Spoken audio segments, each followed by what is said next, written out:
देखो सबसे पहले अगर मैं नॉर्मल कोई सीरीज की बात करूं, पहले बात तो ये समझो कि सीरीज क्या होता है एंड सीक्वेंस क्या होता है। सीक्वेंस मतलब होता है कि जैसे मैं नॉर्मली लिख दूं कॉमा लगा के, है ना, जैसे रीजनिंग में टॉपिक होता है नंबर सीरीज।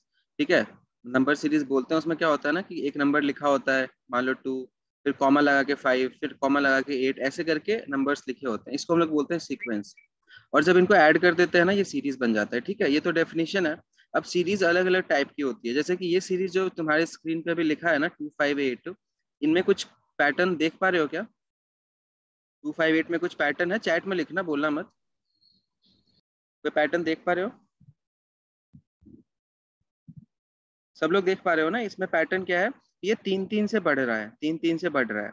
जैसे मैं एक और लिखता हूँ सीरीज कि 5, ठीक है, 11, ठीक है, 17, 23, इसमें क्या पैटर्न है?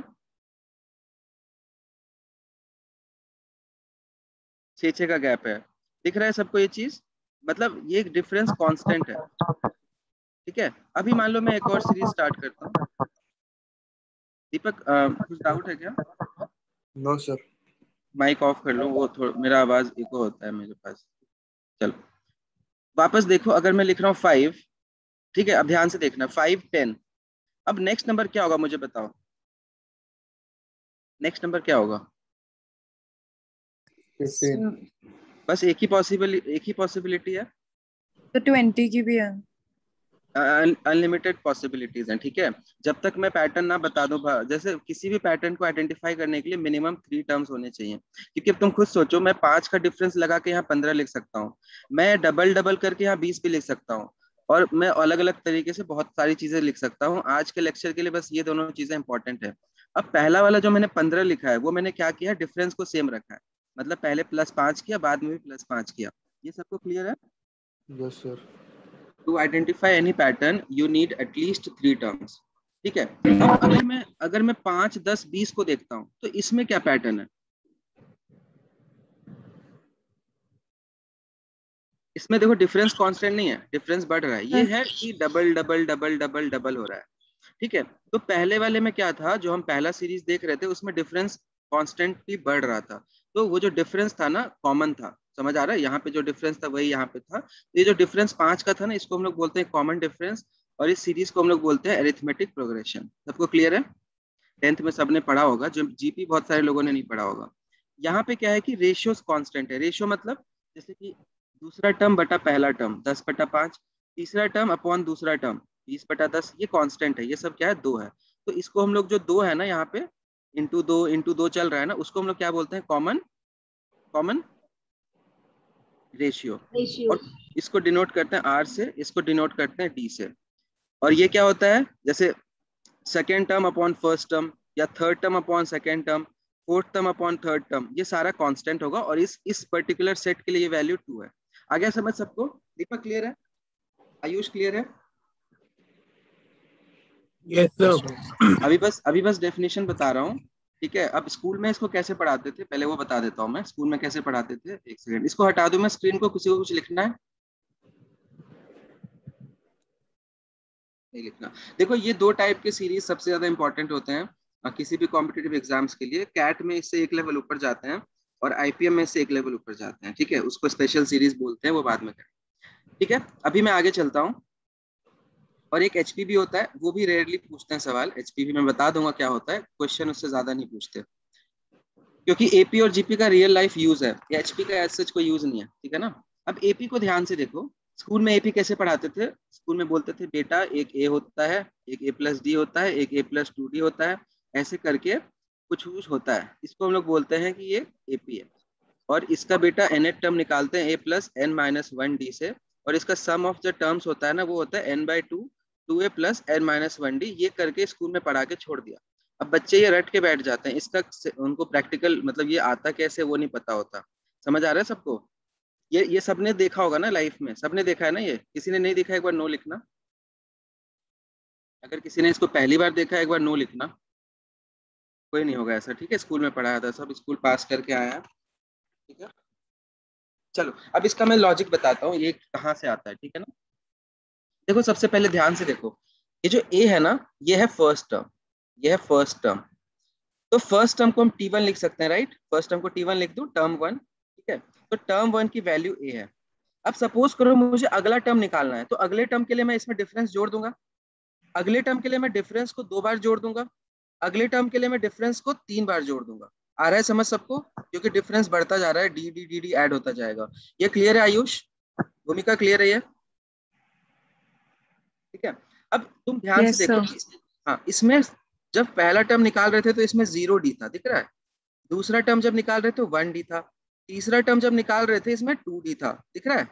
चौथा टर्म जब निकाल रहे हैं इसमें 3D है। तो जब nth टर्म निकालेंगे तो उसमें कितना D होगा?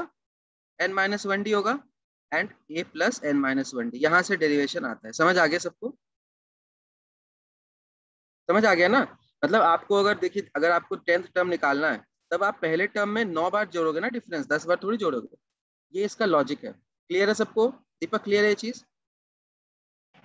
Yes sir. ठीक है, किसी को डाउट? No sir. चलो तो ये फॉर्मूला लिख लो कॉपी में सब लोग। फिर मैं क्वेश्चन, अदिति जयपुर नो लिखा तुमने, नो मतलब नहीं क्लियर है तो किसी को? नहीं है। अच्छा ठीक है। अब इस पे क्वेश्चन क्या है, ये तो चलो मैंने बेसिक सा फॉर्मूला बता दिया, तो बच्चे याद भी कर लेते हैं, पर क्वेश्चन एग्जाम में आता है उसको नहीं कर पाते हैं। ठीक है, क्योंकि क्वेश्चन में लैंग्वेज ट्विस्ट कर देते हैं, बच्चों को दिख ही नहीं पाता है कि एपी है। अगर मैं डायरेक्टली बोल दूं कि बेटा जोड़ो 5 + 8 + 11 प्लस ऐसे करके 14 + 100 टर्म तक, बताना इसका आंसर। क्वेश्चन में लिख देता हूँ, मैंने डायरेक्ट एक क्वेश्चन दिया है। क्वेश्चन क्या है कि find the sum of the series 5 + 8 + 11 + dot dot dot dot. एक नंबर ले लेता हूँ मैं इसमें। कौन सा नंबर लूँ? 211 तक जोड़ो इसको, इसका सम निकालो सब लोग। देख, सम का फॉर्मूला मैंने पीछे लिख रखा था, ये भी फॉर्मूला याद कर लो। इसका भी डेरिवेशन बताऊंगा मैं, ठीक है ना, ताकि तुम्हें फील आ जाए कि वो कह रहा है। पहले अभी अभी इस क्वेश्चन के लिए इसको याद कर लो बस।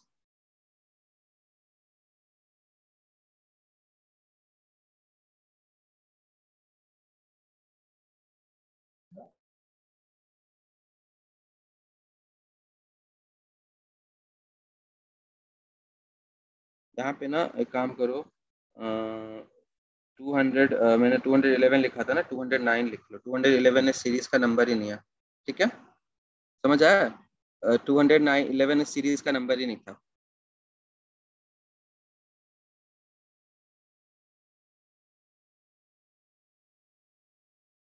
सब लोग सोचो, फिर मैं समझाऊंगा।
चलो देखो मैं समझाता हूँ। दिव्यांग का आंसर आ गया, आदर्श आ गया, आईफोन का आंसर आ गया, कनिष्क का आंसर आ गया, ठीक है। दीपक तेरा आंसर आया? नहीं है सर। चलो देखो कोई दिक्कत नहीं है। सबसे पहले इसमें आइडेंटिफाई करो डिफरेंस क्या है इसका। 3 का। 3 का। फर्स्ट टर्म क्या है? 5। अब ये हमारा nth टर्म है, तो हमें सबसे पहले ना देख, सम का फॉर्मूला मुझे पता है, मुझे पता है कि मुझे फाइनल स्टेप में ना n/2 2a + n-1d अप्लाई करना है ना। ये चीज क्लियर है? तो इसके लिए मुझे n चाहिए, है ना? हाँ जी। चलो ठीक है, अभी कोई कुछ नहीं बोलेगा बीच में, अभी ध्यान से देखते रहो। अब इसमें n अगर मुझे निकालना है तो सबसे पहले मुझे tn पता है, और अब tn का फॉर्मूला क्या होता है? a + n-1d होता है, जी। होता है। अब n tn की जगह 209 डाल दे, a की जगह 5 डाल दे, n-1 डिफरेंस की जगह 3 डाल दे, इससे n निकल जाएगा। हाँ 3 और -3 आ जाएगा। कितना आ जाएगा? 5 + 3n - 3। 5 इधर चला जाएगा तो ये 204 बन गया, 3 इधर हाँ माइनस ऐसा भी। में ऐड हाँ होके ऐसा। 207 बन गया। हाँ ऐसा भी और कर फिर सकते। और ये 3 से डिवाइड हो जाएगा तो n निकल जाएगा, है ना। हम्म। तो n हमारा कितना आ रहा है, यही आया था सबका n, 69 आया था सबका n। यस और नो।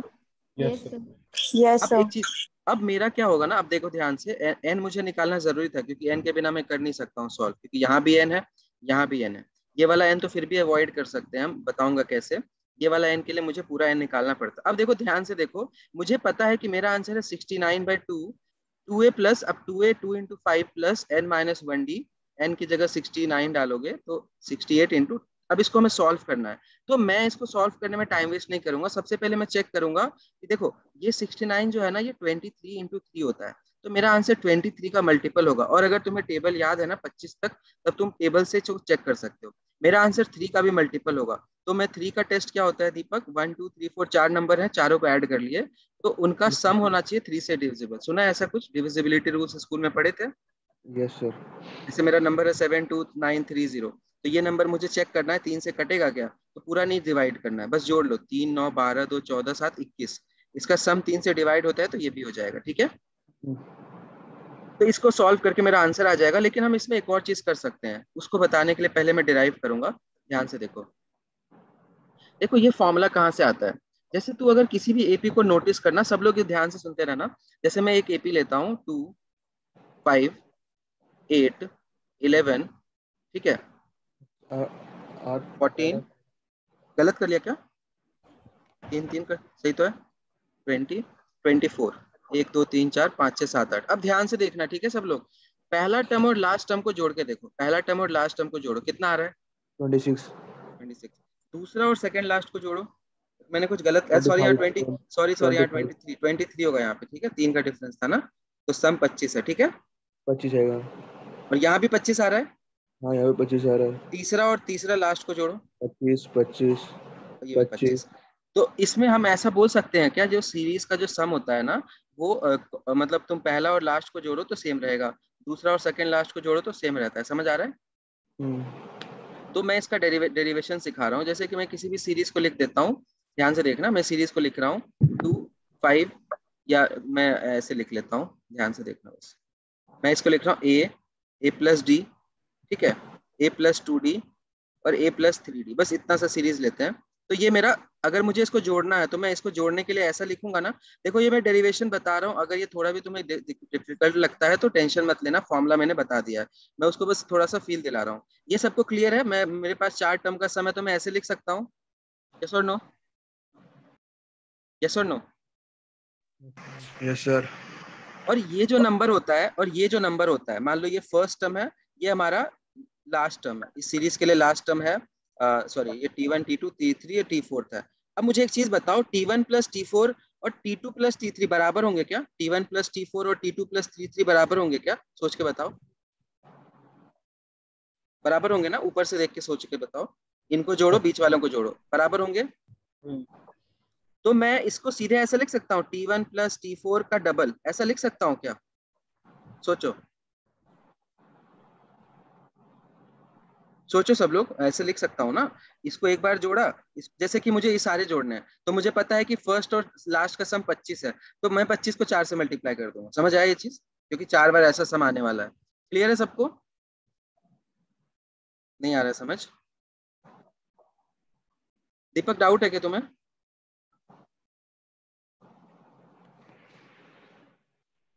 Hello, hello. समझ आ रहा है। हाँ।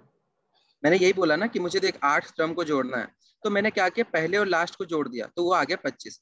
और मुझे पता है कि अगर 8 टर्म है ना, तो ऐसा जोड़ा 4 बार बनेगा, 1 बार 2 बार 3 बार 4 बार, तो मैं डायरेक्टली 4 से मल्टीप्लाई कर दूंगा। अभी समझ आया। तो वैसे ही यहाँ पे तुम देखोगे ना, तो n/2 क्यों आता है, क्योंकि देखो, क्योंकि यहाँ पे 4 टर्म है तो 4/2 आ रहा है 2, यहाँ पे 8 टर्म है तो 8/2 आ रहा है 4।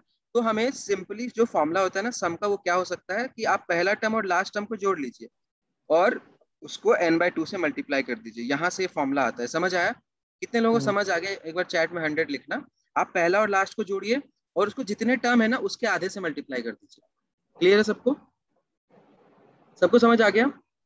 जैसे मैं 10 टर्म लिख दूं मान लो मैं नॉर्मली 1 2 3 4 भी एक एपी होता है, 5 6 7 8 9 10।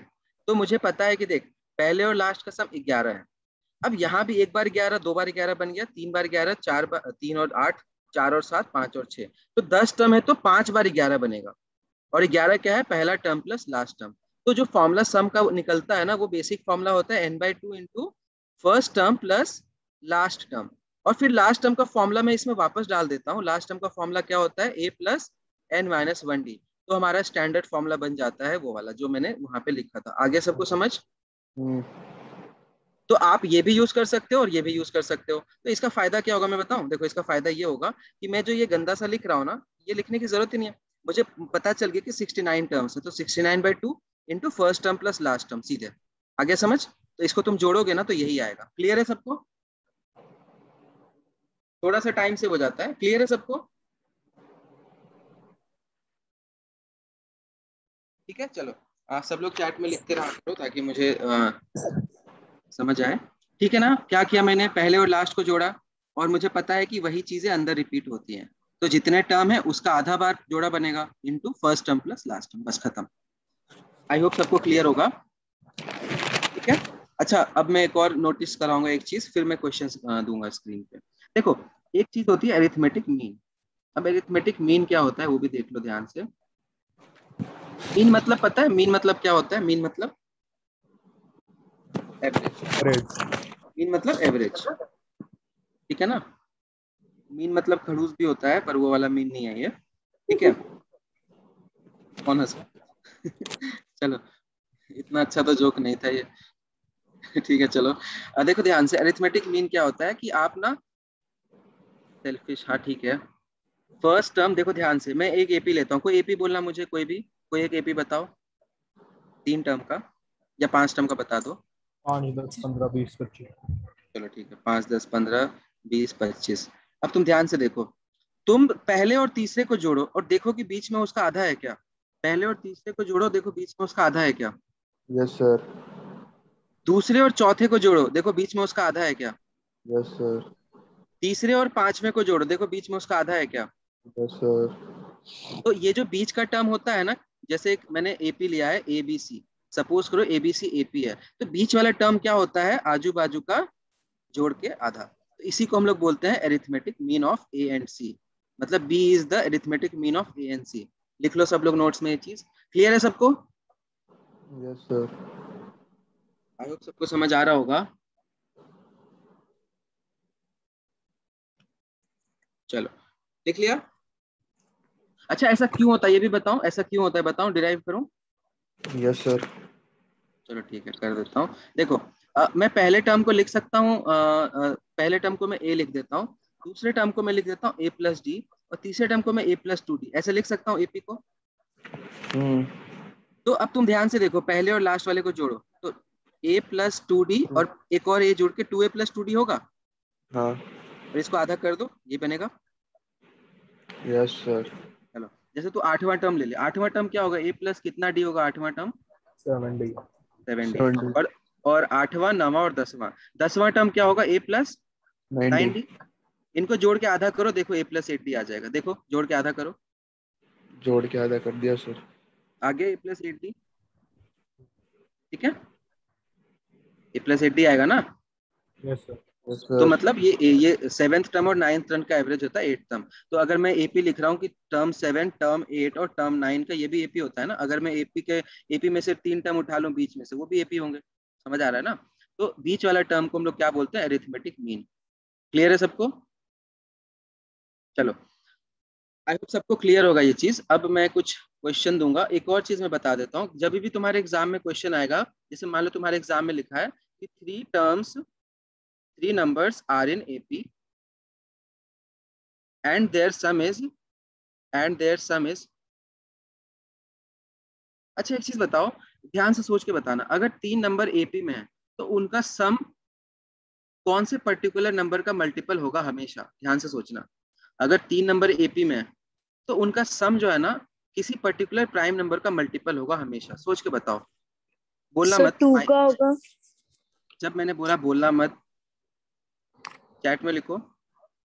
टू का होगा हमेशा, हमेशा होना चाहिए। देख लो, सोच के बताना। क्वेश्चन क्या है कि आपने एक एपी लिखा है, 3 टर्म लिए, फर्स्ट टर्म, सेकेंड टर्म और थर्ड टर्म, इनको जोड़ दिया, तो ये एक पर्टिकुलर नंबर का मल्टीपल होगा हमेशा ही। तो बच्चों ने आंसर दिया है 3, उसको तो मैं गलत प्रूफ कर दूंगा, टू सॉरी टू, टू को तो मैं गलत प्रूफ कर दूंगा फटाक से। वन नहीं, वन प्राइम नंबर नहीं होता है। शक क्या, मैंने प्राइम नंबर बोला है, वन कैसा आंसर है ये? वन का तो मल्टीपल पूरा दुनिया होता है।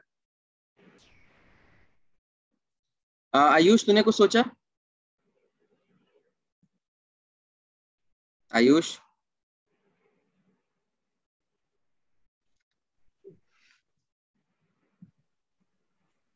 अच्छा, एक तो क्लास में 3 आयुष है। तलवार तूने कुछ सोचा है भी कि नहीं है? नहीं है। चलो, अदिति, दीपक, आंसर आया कुछ?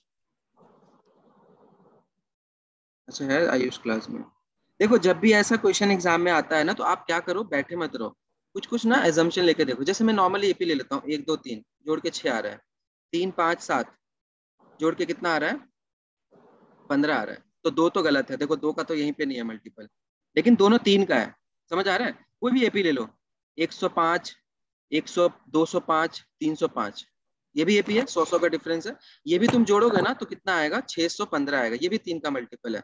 तो कोई भी 3 नंबर को तुम जोड़ते हो ना, जो एपी में होते हैं, कोई भी 3 कंसेक्यूटिव नंबर्स को लगातार होने चाहिए, तो 3 का मल्टीपल होता है। क्यों होता है बताऊं? देखो, ए पहला टर्म, दूसरा टर्म ए प्लस डी, और तीसरा टर्म ए प्लस 2 डी, इन तीनों को जब जोड़ोगे ना, तो 3a + 3d आता है।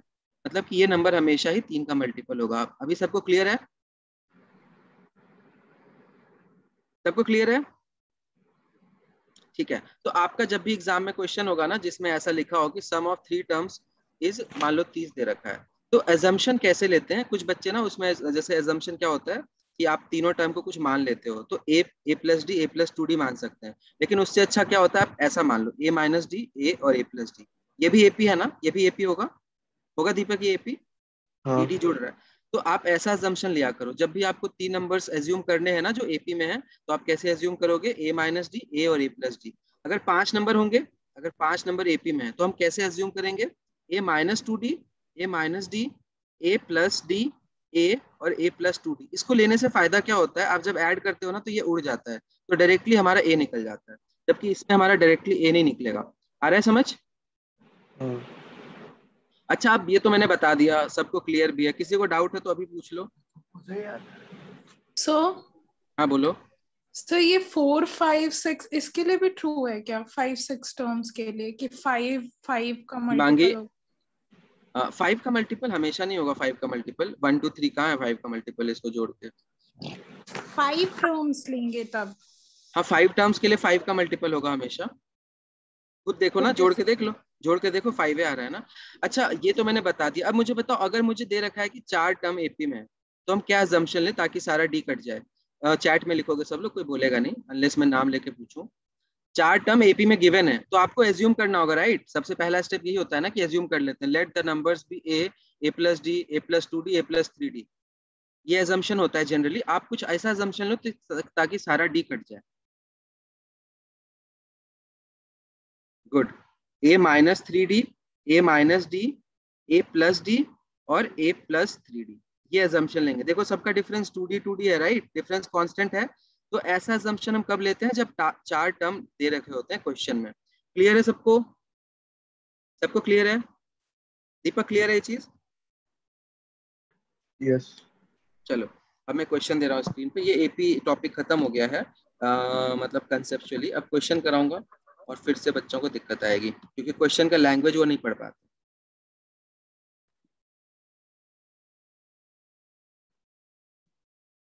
और मैं पहले दूंगा क्वेश्चन बिना ऑप्शन के, और फिर मैं ऑप्शन ला के बताऊंगा कि हम ऑप्शन कैसे यूज करते हैं। ठीक है? तो पहले एक बार कंसेप्ट अप्लाई करने के लिए बिना ऑप्शन के क्वेश्चन दे रहा हूँ स्क्रीन पे। ये लो, सॉल्व करो इसको, फिर मैं ऑप्शन दे दूंगा। सॉल्व करो सब लोग।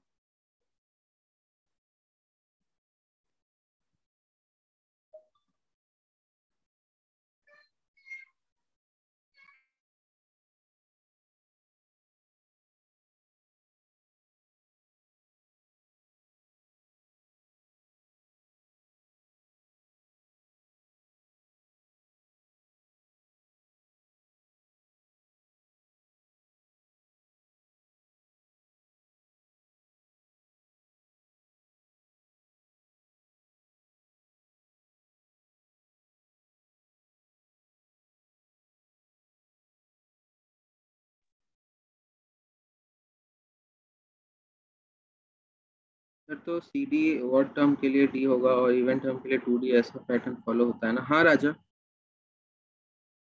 ऐसे फिक्स नहीं है। 2D मतलब क्या, डिफरेंस तो डी मतलब डिफरेंस।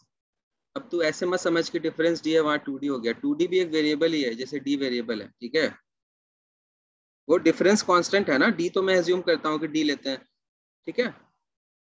चलो एक ही आंसर आ रहा है सबका। एक एक आंसर आ रहा है तो एक और सोच के देखो, दो हो सकते हैं आंसर।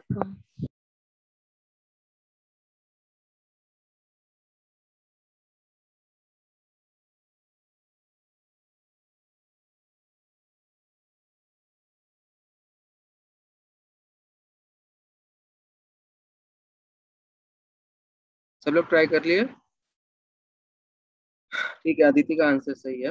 मतलब कंप्लीट आंसर अदिति का है पहला। अब अंकुश तूने अलग अलग करके दो लिखे हैं क्या? ठीक है, देखो ध्यान से इसको कैसे करेंगे। सम ऑफ 3 नंबर्स इन एपी। तो 3 नंबर एपी में है तो मैं डायरेक्टली बीच वाला टर्म को 7 लिख दूंगा। अब मैंने डायरेक्टली कैसे लिखा बताओ, मैंने डायरेक्टली कैसे लिख दिया? क्योंकि वो 3 है, जो 21 3 का मल्टीपल है। हाँ, नहीं मुझे पता, हाँ मतलब सही है। मुझे पता है ना, मुझे मेंटली पता है कि मुझे पहला टर्म ए माइनस डी मानूंगा, दूसरा टर्म ए मानूंगा, तीसरा टर्म ए प्लस डी मानूंगा। जोड़ते हैं ना ये कट जाता है। तो 3a की वैल्यू 21 है तो बीच वाला टर्म 7 है। इधर वाला टर्म 7 प्लस डी है, इधर वाला टर्म 7 माइनस डी है।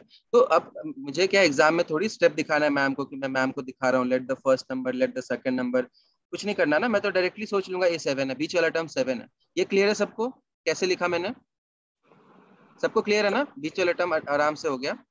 अब देखो, the product of first and third number. अब पहला नंबर और थर्ड नंबर,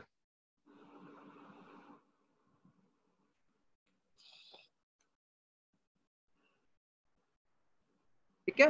फर्स्ट नंबर और थर्ड नंबर का प्रोडक्ट 45 दे रखा है, तो सॉल्व कर लोगे ना। ए माइनस बी इंटू ए प्लस बी क्या होता है? ए स्क्वायर माइनस बी स्क्वायर होता है। यहाँ से डी की वैल्यू जो आएगी ना, ध्यान से देखना, डी स्क्वायर की वैल्यू 4 है तो डी की वैल्यू +-2 दोनों लेते हैं। समझ आ रहा है ना?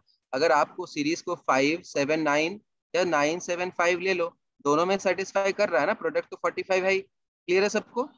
अगर यहाँ पे दे रखा होता ऑफ एन इंक्रीजिंग एपी तो हम सिर्फ पहला चुनते हैं, और यहाँ दे रखा होता डिक्रीजिंग एपी तो हम दूसरा चुनते हैं। अभी कुछ मेंशन नहीं है तो दोनों ही पॉसिबल है। समझ आ गया? सबको क्लियर है? दिव्यांग क्लियर है? दीपक क्लियर है? Yes sir. सपोज करो ऑप्शन होते तब तो इतना भी टाइम नहीं लगता, क्योंकि ऑप्शन हम क्या करते हैं, यूज करते हैं और कुछ नहीं करते। देखो ऑप्शन ध्यान से देखो, स्क्रीन पे ये रहा, ये रहा। अब ऑप्शन के हिसाब से मैं दिमाग ही नहीं लगाऊंगा, मैं देखूंगा यार ये कंडीशन सेटिस्फाई कर रहा है क्या, इनका सम 21 है क्या, है, इसका भी है, चलो ठीक है। पहला कंडीशन तो सब सेटिस्फाई कर रहे हैं। What are the 3 numbers. अब प्रोडक्ट भी होना चाहिए 45, पहले और तीसरे का प्रोडक्ट 45 है। पहले और तीसरे का प्रोडक्ट 45 है, इसमें नहीं है तो ये एलिमिनेट हो गया। तो बोथ 1 एंड 2, तो इसमें तो कुछ भी नहीं करना था। समझ आया? ऑप्शन जब रहते हैं तो। चलो आगे देख, नेक्स्ट क्वेश्चन डाल रहा हूँ स्क्रीन पे जो कि इससे थोड़ा सा टफ होगा। ऐसे ये इजी था, वो भी इजी है, पर इससे टफ है वो, और ये फ्रिक्वेंटली एग्जाम में पूछा जाता है। देखो नेक्स्ट क्वेश्चन सॉल्व करो, देखते हैं सबसे पहले किसका आंसर आता है। मैंने ऑप्शन भी दे दिया।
आंसर आ गया? ठीक है चलो। आस्था आंसर आया तुम्हारा? राघवेंद्र आंसर आया? ठीक है। देखो ध्यान से इस क्वेश्चन को मैं सबसे पहले गिवन क्या है, what is the sum of all positive integers up to 1000। Integers क्या होते हैं? इंटीजर्स मतलब 1 2 3 -1 -2 सब कुछ इंटीजर होता है, लेकिन यहाँ पॉजिटिव है तो हम 1 2 3 लेंगे, ठीक है ना? जीरो भी होता है इंटीजर। आगे चलते हैं। Which are divisible by 5 and not divisible by 2। अच्छा मतलब कि अब देखो ऐसे क्वेश्चंस में सबसे पहले कंसेप्ट सुनो सब लोग, अभी हो गया आंसर, अब देख लो सुन लो, ठीक है? ऐसे क्वेश्चन में सबसे पहले कंसेप्ट होता है कि आप पहला टर्म आइडेंटिफाई कीजिए जो इसको सेटिस्फाई कर रहा है, कि वो 5 से डिविजिबल हो लेकिन 2 से ना हो। मतलब कि 5 है ऐसा नंबर, फिर 5 का मल्टीपल में 10 15 सब आता है, लेकिन हमें कंडीशन दे रखा है कि 2 से नहीं होना चाहिए, तो हम इनको हटा देंगे। मतलब हमारा सीरीज है 5 15 25, मतलब मुझे फर्स्ट टर्म दिख गया और मुझे डिफरेंस दिख गया। अब मुझे नेक्स्ट चीज क्या चाहिए? सम के लिए मुझे नेक्स्ट चीज क्या चाहिए? बताओ सब लोग, नेक्स्ट चीज क्या चाहिए? Last. Number of terms. Last term या नंबर ऑफ टर्म्स, जो भी नंबर ऑफ टर्म्स भी तो निकालने होंगे ना दीदी, ठीक है? अब देखो नंबर ऑफ टर्म्स के लिए हमें चाहिए लास्ट टर्म, क्योंकि लास्ट टर्म के बिना नंबर ऑफ टर्म्स निकलेंगे नहीं। अब लास्ट टर्म जो इस पैटर्न को सेटिस्फाई करेगा वो क्या होगा? 995 995। सबको समझ आ रहा है? सिंपल है। Yes sir. तो ठीक है, अब निकाल लो जल्दी से फटाक से। अब देखो एग्जाम में, अब तो मैं तुम्हें पूरा लिख के दिखा रहा हूँ, लेकिन एग्जाम में तुम जब धीरे धीरे प्रैक्टिस करोगे ना, तो तुम सीख जाओगे कि ये जो चीज है इसको बार बार नहीं लिखना होता। मुझे मेंटली पता है कि पहला टर्म 5 है, उधर जाके 990 बनेगा। फिर मुझे मेंटली पता है डिफरेंस 10 है। डिफरेंस 10 है ना? डिफरेंस 10 है तो जीरो उड़ जाएगा, तो n-1 99 आएगा, तो n मेरा 100 आ जाएगा। समझ आया मेंटली कैसे सोचते हैं? समझ आया? मतलब ये चीज लिख लिख के दिखाने की जरूरत नहीं है ना, टाइम सेव कर सकते हैं हम। मन में सोच सकते हैं ना बेटा कि सर सॉरी बेटा क्या बोल रहा हूँ मैं, कि पहला टर्म 5 आएगा, मतलब ए 5 आएगा, उधर घटेगा तो 990 बचेगा। फिर 10 डिवाइड कर देगा तो 99 बचेगा। 99 n-1 होता है तो 1 ऐड हो जाएगा। समझ आ रहा है मेंटली कैसे करेंगे इसको? तो लिख के भी 5 6 सेकंड लगते हैं, 5 6 सेकंड, ठीक है ना? उसको भी हम सेव कर सकते हैं, ठीक है? और ये लेकिन कब आएगा? प्रैक्टिस के साथ आएगा। ऐसे नहीं कि पहले दिन ही ऐसा करने लग गए तो इसी में ज्यादा टाइम लग जाएगा, ठीक है? इससे अच्छा लिख लो। देखो अब मुझे पता है कि आंसर जो है ना वो 5 का मल्टीपल होगा, सारे ऑप्शन है तो कोई फायदा नहीं है। अब हम सॉल्व कर लेते हैं। अच्छा इसको यूज करना ज्यादा अच्छा है कि सीधे first term plus last term कर लूं? दीपक क्या ज्यादा अच्छा है, इसको या इसको? First term plus last term कर लो। तो पहला टर्म 5 है, लास्ट टर्म है 995, तो जोड़ के 1000 आता है, तो सिंपल सा इसका आंसर है 50,000। तो ऐसे क्वेश्चन बहुत आते हैं। अब इसी क्वेश्चन को मैं हल्का सा चेंज कर दूं चेंज, ठीक है? देखो ठीक है, थोड़ा सा मैं इसको चेंज कर रहा हूँ, यहाँ पे कर दो 3, ठीक है? यहाँ पे कर दो, यहाँ पे कर दो आ, यहाँ पे क्या करूँ, थोड़ा सा डिफिकल्ट करता हूँ मैं इसको। तो चलो यहाँ पे 6 कर देता हूँ, यहाँ पे 9 कर देता हूँ। अब ट्राई करो। और इसको थोड़ा छोटा कर देता हूँ, 500 तक कर देता हूँ। क्वेश्चन क्लियर है या पूरा टाइप करूँ? Yes sir. मैं टाइप ही कर देता हूँ, रुक जाओ। देखो यहाँ पे मैंने क्या किया, 500 कर दिया। और यहाँ पे मैंने क्या किया, डिविजिबल बाय मैंने 6 लिया है, और यहाँ पे मैंने लिया नॉट डिविजिबल बाय 9। अब इसको ट्राई करो सब लोग सॉल्व करने का। ऑप्शन ऑब्वियसली इसमें अब ये नहीं रहेंगे। सॉल्व करो, ट्राई करो सब लोग।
क्या आंसर आया? सर एपी बनेगा ये? सर ये तो एपी बनेगा ही नहीं। देख लेते हैं, मैंने रैंडम क्वेश्चन लिया है, जरूरी नहीं एपी बन जाए, देख लेते हैं, ठीक है। चलो बच्चे कह रहे हैं सर एपी नहीं बनेगा, ठीक है। सर 2 एपी फॉर्म होगा। देख लेते हैं एक बार, मैं सोच लेता हूँ, क्वेश्चन मान लो आ गया तो कुछ तो करना ही पड़ेगा ना एग्जाम में, तो देख लेते हैं। तो सबसे पहला नंबर है जिसको सेटिस्फाई करेगा 6। अब 6 का टेबल लिखते हैं, 6 12, मतलब पहला कंडीशन को जो नंबर सेटिस्फाई करेंगे वो पहले लिख लेता हूँ, और जो जो इसको नहीं करेंगे उसको हटा दूंगा, फिर ऑब्जर्व करूंगा कि पैटर्न क्या बन रहा है। ये समझ आ रहा है सबको कैसे अप्रोच करेंगे? अप्रोच समझ आ रहा है ना?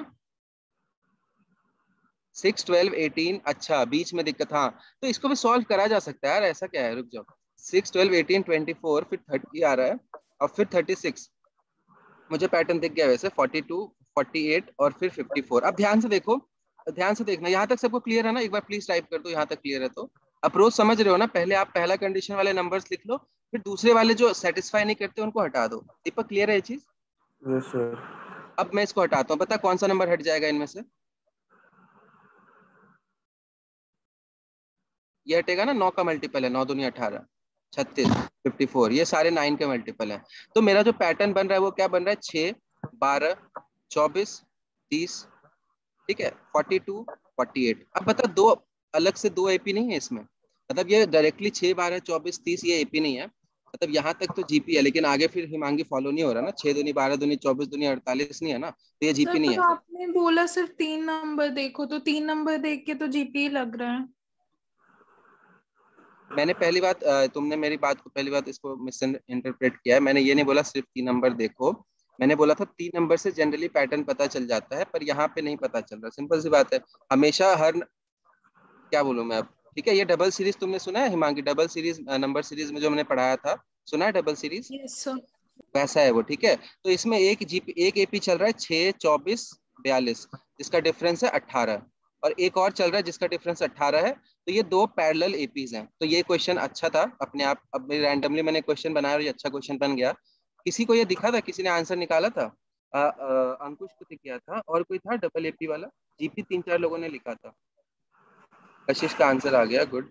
समझ आ गया सबको? समझ आ गया कैसे अप्रोच करना? देखो कुछ भी टफ नहीं था, थोड़ा सा मैंने इसको क्या किया, मुझे लगा कि यार इसमें नहीं बन रहा है एपी, तो मैंने कुछ टर्म्स लिख के देखे कि ये बन क्या रहा है। फिर मुझे दिखा कि यार ये डायरेक्टली एपी नहीं है, 6 12 24 एपी नहीं है, लेकिन अगर मैं इसको खोल लूँ ना कि 6 अलग से लिखूं 12 अलग से लिखूं, तो 6 18 24 ऐसे करके मेरा 2 एपी बन रहा है। समझ आ गया? भूमिका क्लियर है? Yes sir. Kirti double AP कुछ नहीं होता, वो मैंने ऐसे बोल दिया कि 2 एपी एक साथ कंबाइंड है, ठीक है। वो अलग से खोल के सॉल्व करना है। ये डबल एपी अब गूगल पे मत करने लगा what is double AP. Double AP कुछ भी नहीं होता, दो अलग से एपी चल रहे हैं एक साथ, ठीक है। Okay sir. दिल पे मत लिया करो, ठीक है। तो अब देखो दो, अब सॉल्व कर लो सब लोग। इसका लास्ट टर्म क्या होगा, इसका लास्ट टर्म क्या होगा, निकालो। मैं निकाल देता हूँ, चलो, या निकालोगे? चलो कोशिश करो, दोनों का लास्ट टर्म निकालो। थोड़ा सा लेंदी हो जाएगा, तो ये आराम से कैट में आ सकता है, ठीक है। आयुष समझ रहे हो ना? आ सकता है इसमें, मतलब कैट का सिंपल सवाल होगा ये वैसे। है क्या आयुष क्लास में? हर्षिता क्लियर है? तो जैसे इसको मैं देख दोनों एपी सॉल्व करो प्रैक्टिस के लिए। आयुष चला गया क्लास से, ठीक है। भूमिका है, संजना है, सोनाली है।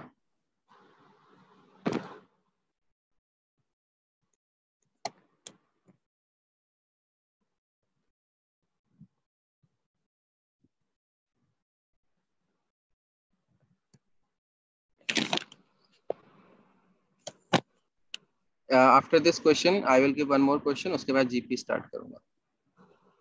जीपी में बहुत बच्चों को दिक्कत होती है इसलिए।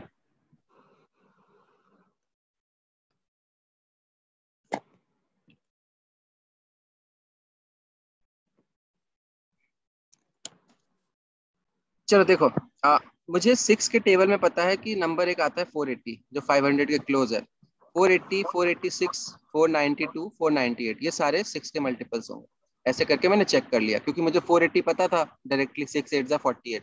अब 498 जो है ये 9 का मल्टीपल है क्या? 9 4 13 8, 9 का मल्टीपल कैसे चेक करते हैं? सम ऑफ डिजिट जो है ना वो 9 का मल्टीपल होना चाहिए। तो देखो 8 4 12 6 18, ये 9 का मल्टीपल है।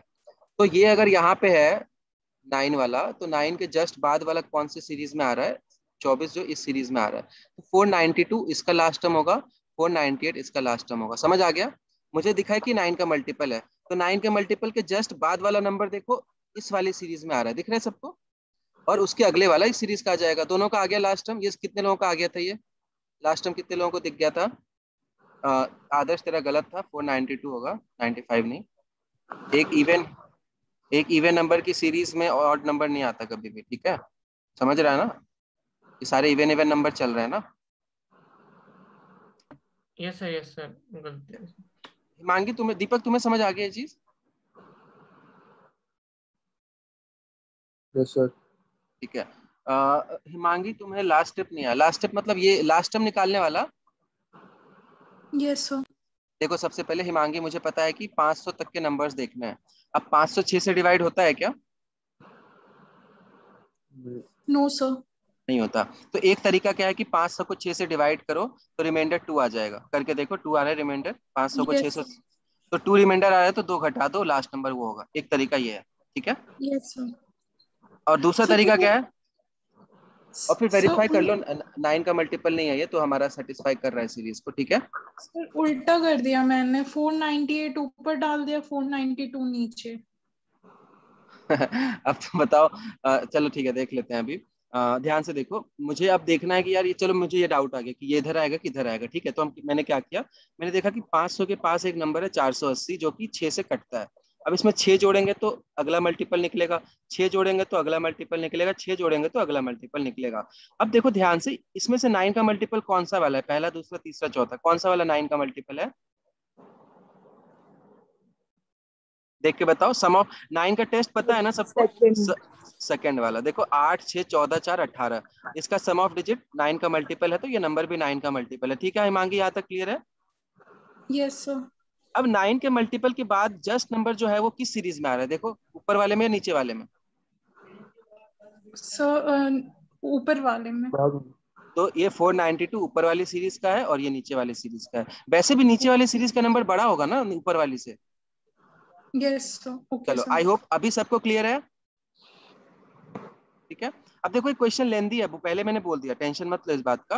अब इसमें क्या है कि मैंने रैंडमली बनाया ना, एग्जाम में अगर मैं ऐसे डालूंगा तो मैं कैट में तो इसको आराम से डाल दूंगा, कुछ लोगों के पेपर में इसको नहीं डालूंगा, ठीक है? तो देखो ध्यान से, इसमें अब हमें नंबर ऑफ टर्म्स निकालने हैं, तो वापस कर लो।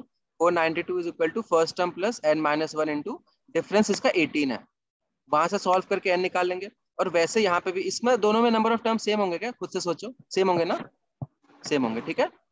एक बार निकाल लेते हैं। 486 अपॉन 18 कितनी बार में कटता है? 18 टू जा 36, 126, 18 7 जा 27 आ रहा है। और इसको डिवाइड 27, तो n की वैल्यू 28 आ रही है ना? 28 आ रहा है, यस और नो? चलो मैं अच्छे से सॉल्व कर देता हूँ इसको, रुक जाओ। कितने लोगों को समझ, एक तो तुम लोग रिस्पॉन्ड नहीं करते, तो मैं बार बार पूछता रहता हूँ, समझ नहीं आ रहा क्या? अंकुश, शताक्षी, समझ आ रहा है? हाँ जी सर, समझ गया। ठीक है। Yes sir. अरे वही कर रहा हूँ यार, इसमें एक तो फॉर्मूला है पूरे चैप्टर में, 2 फॉर्मूले है, वही लगा रहा हूँ बार बार, ठीक है? इसको 6 घटाया 486 आया, 18 से डिवाइड कर दिया, काटा तो ये 18 टू जा 36, फिर 126, 18 7 जा 126। टेबल याद होने से ये फायदा होता है। तो n-1 27 आ रहा है, तो n 28 होगा। और n 28 अगर इधर है तो इधर भी 28 टर्म है, क्योंकि ये सीरीज पैरेलल ही चल रहा है ना, इधर भी 28 टर्म है, इधर भी 28 टर्म है। तो मेरा आंसर 28 का मल्टीपल होगा क्या? ध्यान से सोचो, सॉरी 7 का मल्टीपल होगा क्या? होगा ना? समझ आ रहा है? क्योंकि 28 इधर भी 28 इधर भी है, तो दोनों में 28 कॉमन आ जाएगा। मतलब मेरा फाइनल आंसर जो है वो 7 का मल्टीपल होगा। तो मैं इसको कैलकुलेट करने से पहले ना ऑप्शन चेक कर लूंगा कि 7 का मल्टीपल कौन सा है, उस पर टिक लगा दूंगा। अगर एक ही हुआ तो, अगर 2 हुआ तो फिर मैं आगे सोचूंगा। आगे सबको समझ, सबको क्लियर है? ठीक है ना? तो ऑप्शन यूज करना सीखो। मतलब ये क्वेश्चन अगर प्रॉपर्ली सॉल्व करता हूँ तो हो सकता है लेंदी है, लेकिन उसमें भी मैं टाइम कैसे सेव कर सकता हूँ? मुझे दिख रहा है कि 28 टर्म है, तो अगर 28 टर्म है तो n/2 के हिसाब से आंसर 14 का मल्टीपल होगा, मतलब 7 का मल्टीपल तो होगा ही ना। तो मैं चेक करूंगा ऑप्शन में 7 का मल्टीपल, अगर एक ही ऑप्शन है तो मेरा तो टाइम से हो गया, नहीं है तो फिर मैं वैसे भी सॉल्व करने वाला था, सॉल्व कर लूंगा। क्लियर है दीपक? भक्ति क्लियर है? भक्ति आ गया क्लास में? नहीं है। अवंतिका क्लियर है? धनश्री, दिव्यांग क्लियर है सबको? खुद से रिप्लाई कर दिया करो ना, मुझे बार बार पूछना पड़ता है, नहीं तो फिर आगे बढ़ूंगा ना। चलो चलो नेक्स्ट एक और क्वेश्चन करते हैं एपी का, फिर जीपी पे जाऊंगा।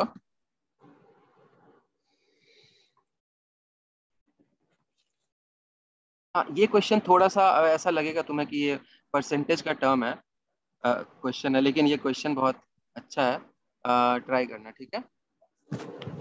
एक सेकेंड, दिखने में लेंदी लगेगा पर एक मिनट, ये रहा, ठीक है। आया क्वेश्चन? ट्राई करो।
इसमें मैं दो तरीके बताऊंगा, एक लॉन्ग कट एक शॉर्टकट।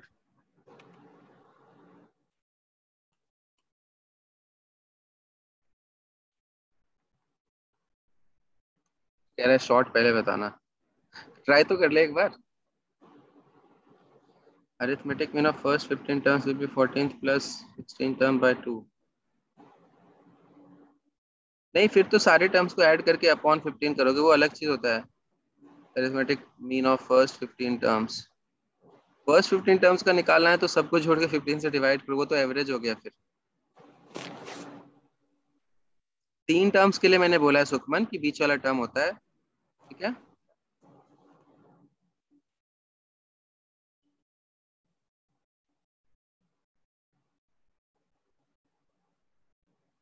अदिति का आंसर है बी।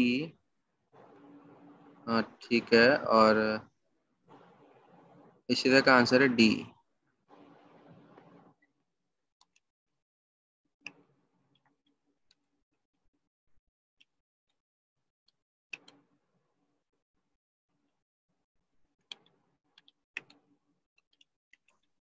Shall I start?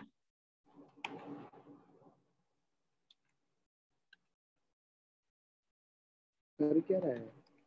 चल क्या रहा है? दीपक तुम पूछ रहे हो क्या मुझसे, या घर पे बात कर रहे हो? नहीं सर, वो अच्छा, मुझे मुझे लगा मुझसे पूछ रहे हो चल क्या रहा है। एपी चल रहा है इसमें। I know sir. चलो मैं स्टार्ट करता हूँ। देखो, अब ये क्वेश्चन दिखने में बच्चों को लगा यार क्या क्वेश्चन है, लेकिन ये है एपी का क्वेश्चन, क्योंकि तुम देख रहे हो कि पहले 15% था, फिर 13.5 हो गया, फिर 12 हो गया। तो यहाँ पे मुझे दिख रहा है कि ये -1.5 -1.5 इसका कॉमन डिफरेंस है। पहला स्टेप सबको क्लियर है? बिना कुछ लिखे समझ आ गया ये चीज? डिफरेंस जो है परसेंटेजेस का कितना है, 1.5 कम होता जा रहा है, ये क्लियर है ना सबको?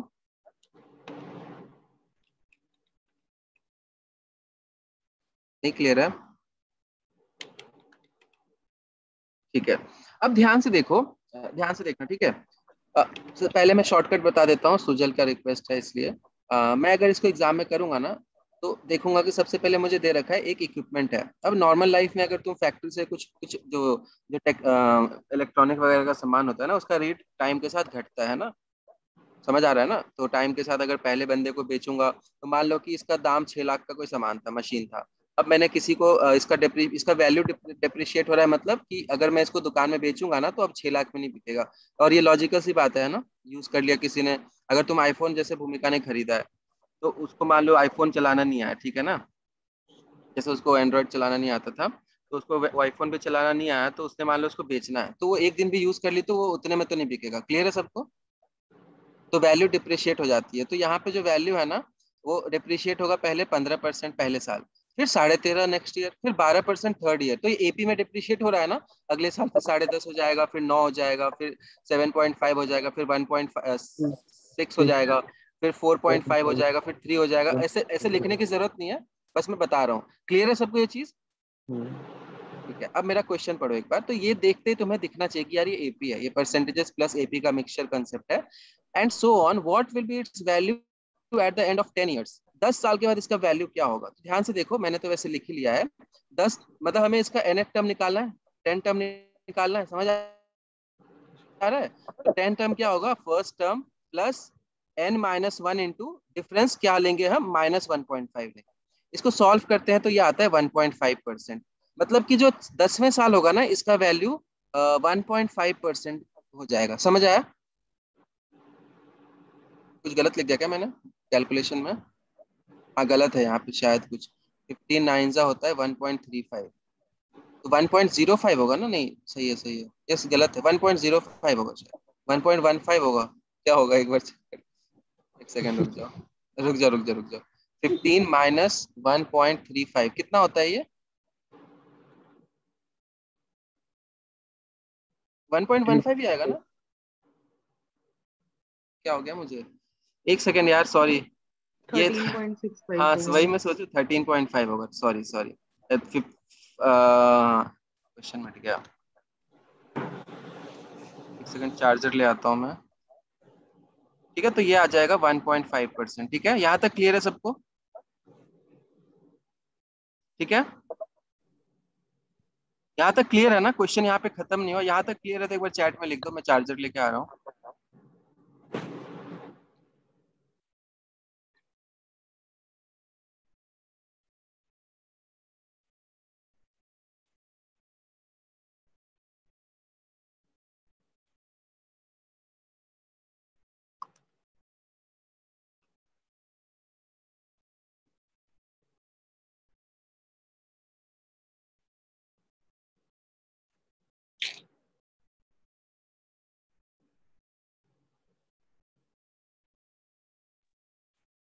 चलो ठीक है। अच्छा अब मुझे ध्यान से देखो, मैं निकालना क्या ये भी समझो। ये 1.5% मतलब क्या हुआ? पहले साल इतना घटा, दूसरे साल इतना घटा, तीसरे साल इतना घटा, चौथे साल इतना घटा, पांचवें साल इतना घटा, टोटल मिला के कितना घटा है? तो हमें इन सारे घटने वालों का ऐड करना होगा। समझ आ रहा है? तो हम कैसे निकालेंगे? सम ऑफ एन, जो एन टाइम्स घटा है ना इसका वैल्यू, तो टोटल कितना घटा है वो निकालना है मुझे। तो first term, sorry number of terms इसमें कितने हैं? 10 है 10। ना, तो 10/2 into first term plus last term कर लेते हैं, क्योंकि इतनी मेहनत से निकाला है। तो इतना, तो ये कितना आएगा देखो चेक करके, कितना आ रहा है ये? 16.5, 165/2 आ रहा है, मतलब 87.5% इसका वैल्यू घट जाएगा। मतलब 18.5 87.5% घटेगा, मतलब इसका वैल्यू 12.5% ही रह जाएगा। मतलब तुम ऐसा समझो ना, 80% खत्म हो गया तो 20% बचा, तो 87.5 घटा है तो फिर 12.5% इसका। 82.5 आएगा। ठीक ठीक है सॉरी। हाँ कैलकुलेशन 82.5, तो कितना हो जाएगा फिर? 17.5। ठीक है, ये क्लियर है सबको? ये कंसेप्ट क्लियर है दीपक? समझ आया ये कैसे हुआ है? सर कैलकुलेशन हो जाता है कभी कभी। 17.5 मतलब, इसका मतलब समझो ध्यान से कि पहले, और इसमें एक और चीज लिखा हुआ है, जनरली ऐसे क्वेश्चन में सक्सेसिव इंक्रीज का कंसेप्ट लगता है, लेकिन यहाँ पे दे रखा है ऑन द ओरिजिनल कॉस्ट। ठीक है, अब ये क्या होता है? ये परसेंटेज का कंसेप्ट है, इसलिए मैं इसको भी यहाँ पे इग्नोर कर रहा हूँ। तो पहले, इसका मतलब है कि पहले साल जो 15% घटा इसका, दूसरे साल 13.5% घटा इसका, तीसरे साल 10.5% घटा इसी का ओरिजिनल कॉस्ट का। तो इसमें जो टोटल कॉस्ट कितना घटेगा मैंने सबको जोड़ लिया, मैंने सारे के इंटरेस्ट रेट को जोड़ लिया। कुछ बच्चे इसमें क्या करते, 15% इसका निकालते, इसका 13.5 निकालते, इसका 12.5 निकालते और वो उन वैल्यूज पे एपी लगाते। समझ आ रहा है सबको जो लेंदी वाला मेथड होता, समझ आ रहा है? मैंने रेट्स को कर लिया, मैंने नेट रेट निकाल लिया कि 17.5% निकाल लो 6 लाख का, वो हमारा आंसर होगा। लेकिन कुछ बच्चे इसमें क्या करते, वो भी गलत नहीं होता, वो क्या करते ना 15% मतलब इसका वैल्यू घट जाएगा 90,000 पहले साल, दूसरे साल इसका 13.5 घटेगा, तीसरे साल इसका 12 घटेगा, मतलब 72,000। तो टोटल करके जोड़ते हैं। तो इसको करो आंसर सेम आएगा, ये ज्यादा शॉर्ट है। क्लियर हो गया सबको? सुजल क्लियर है अभी?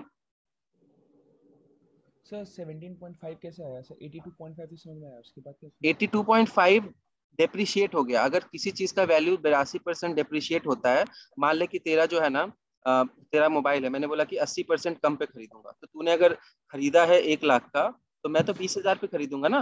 डेप्रिशिएट मतलब 80% घटाना है। तो 82.5% इसकी वैल्यू टोटल करके घट गई है 10 सालों में, तो 17.5% का वर्थ उसका रह जाएगा। समझ आ गया अभी? Yes sir.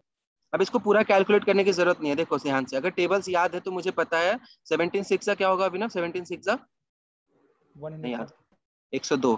तो 102 के आसपास देखो ना एक ही वैल्यू है, बाकी तो बहुत बड़ी है, ऐसे हटा दिया। समझ आ गया? ठीक है, जीपी स्टार्ट करें। क्वेश्चन कैसा लगा ये वाला? अगर ओरिजिनल कॉस्ट पे नहीं होता तो सुखमन इसको सॉल्व करने में बहुत पापड़ बेलने पड़ते हैं। सक्सेसिव इंक्रीज का कंसेप्ट होता है, इसको मैं छोड़ देता। ठीक है, ठीक है ना? चलो नेक्स्ट देखते हैं जीपी। अब जीपी मैंने बता दिया था उसमें क्या होता है, एपीजीपी में डिफरेंस क्या था। जैसे मैं 5, 10, अब 10 की जगह 15 की जगह मैं 20 लिख देता हूँ। अब 20 लिखा है तो अब डबल डबल चल रहा है, मतलब ये जीपी है जिसका कॉमन रेशियो कितना है? कॉमन रेशियो इसका 2 है और फर्स्ट टर्म इसका 5 है। ये समझ आ गया सबको? इसको हम लोग बोलते हैं जीपी, जिसमें कि मल्टीप्लाई होता है सेम फैक्टर से, उसमें ऐड हो रहा था। क्लियर है सबको डेफिनेशन जीपी का? अब इसमें थोड़ा सा बच्चों को इसमें दिक्कत होता है, क्योंकि इसको एक तो 10th तक नहीं पढ़ाते हैं शायद। टेंथ में पढ़ा है क्या इसको? आईसीएसई बोर्ड वालों ने 10th में पढ़ा था क्या? ठीक है, बाकी बच्चे इसको नहीं पढ़ते हैं, सीबीएसई वाले शायद नहीं पढ़ते। मैंने तो शायद जेई के टाइम पढ़ा था कोटा में। ठीक है, तो अब देखो इसमें पहला टर्म, देखो पहला टर्म जो होता है ना वो होता है ए। अब दूसरे टर्म के लिए इसमें हम दीपक ए इंटू रेशियो मल्टीप्लाई कर देंगे, जैसे 5 × 2 कर दिया एक बार, समझ आया? तीसरे टर्म के लिए मैं एक बार और मल्टीप्लाई कर दूंगा, तो ये ए आर स्क्वायर है क्या? मतलब तुम ऐसा सोचो कि 5 × 2 का स्क्वायर है क्या तीसरा टर्म? देखो चौथा टर्म के लिए हम इसका क्यूब मल्टीप्लाई करेंगे, तो तुम्हें दिख रहा है कि अगर चौथा टर्म है तो पावर में 3 है, तीसरा टर्म है तो पावर में 2 है, दूसरा टर्म है तो पावर में 1 है, पहला टर्म है तो पावर में 0 है। तो मैं इसमें जनरल टर्म लिख सकता हूँ, क्या लिखूंगा बताओ? ए आर पावर में क्या आएगा? n-1। समझ आ गया? क्लियर है सबको? रटने की जरूरत है क्या इसको? दोबारा बताना है। दोबारा बता दूं, देख पहला टर्म इसका होता है ए, जैसे कि यहाँ पे 5। दूसरा टर्म में हमने 5 × 2 किया है, मतलब एक बार रेशियो को मल्टीप्लाई किया। ठीक है, हाँ। तीसरे टर्म के लिए हम क्या करेंगे? दूसरे टर्म में एक बार और मल्टीप्लाई करेंगे, तो ये ए आर स्क्वायर बन जाएगा। हाँ।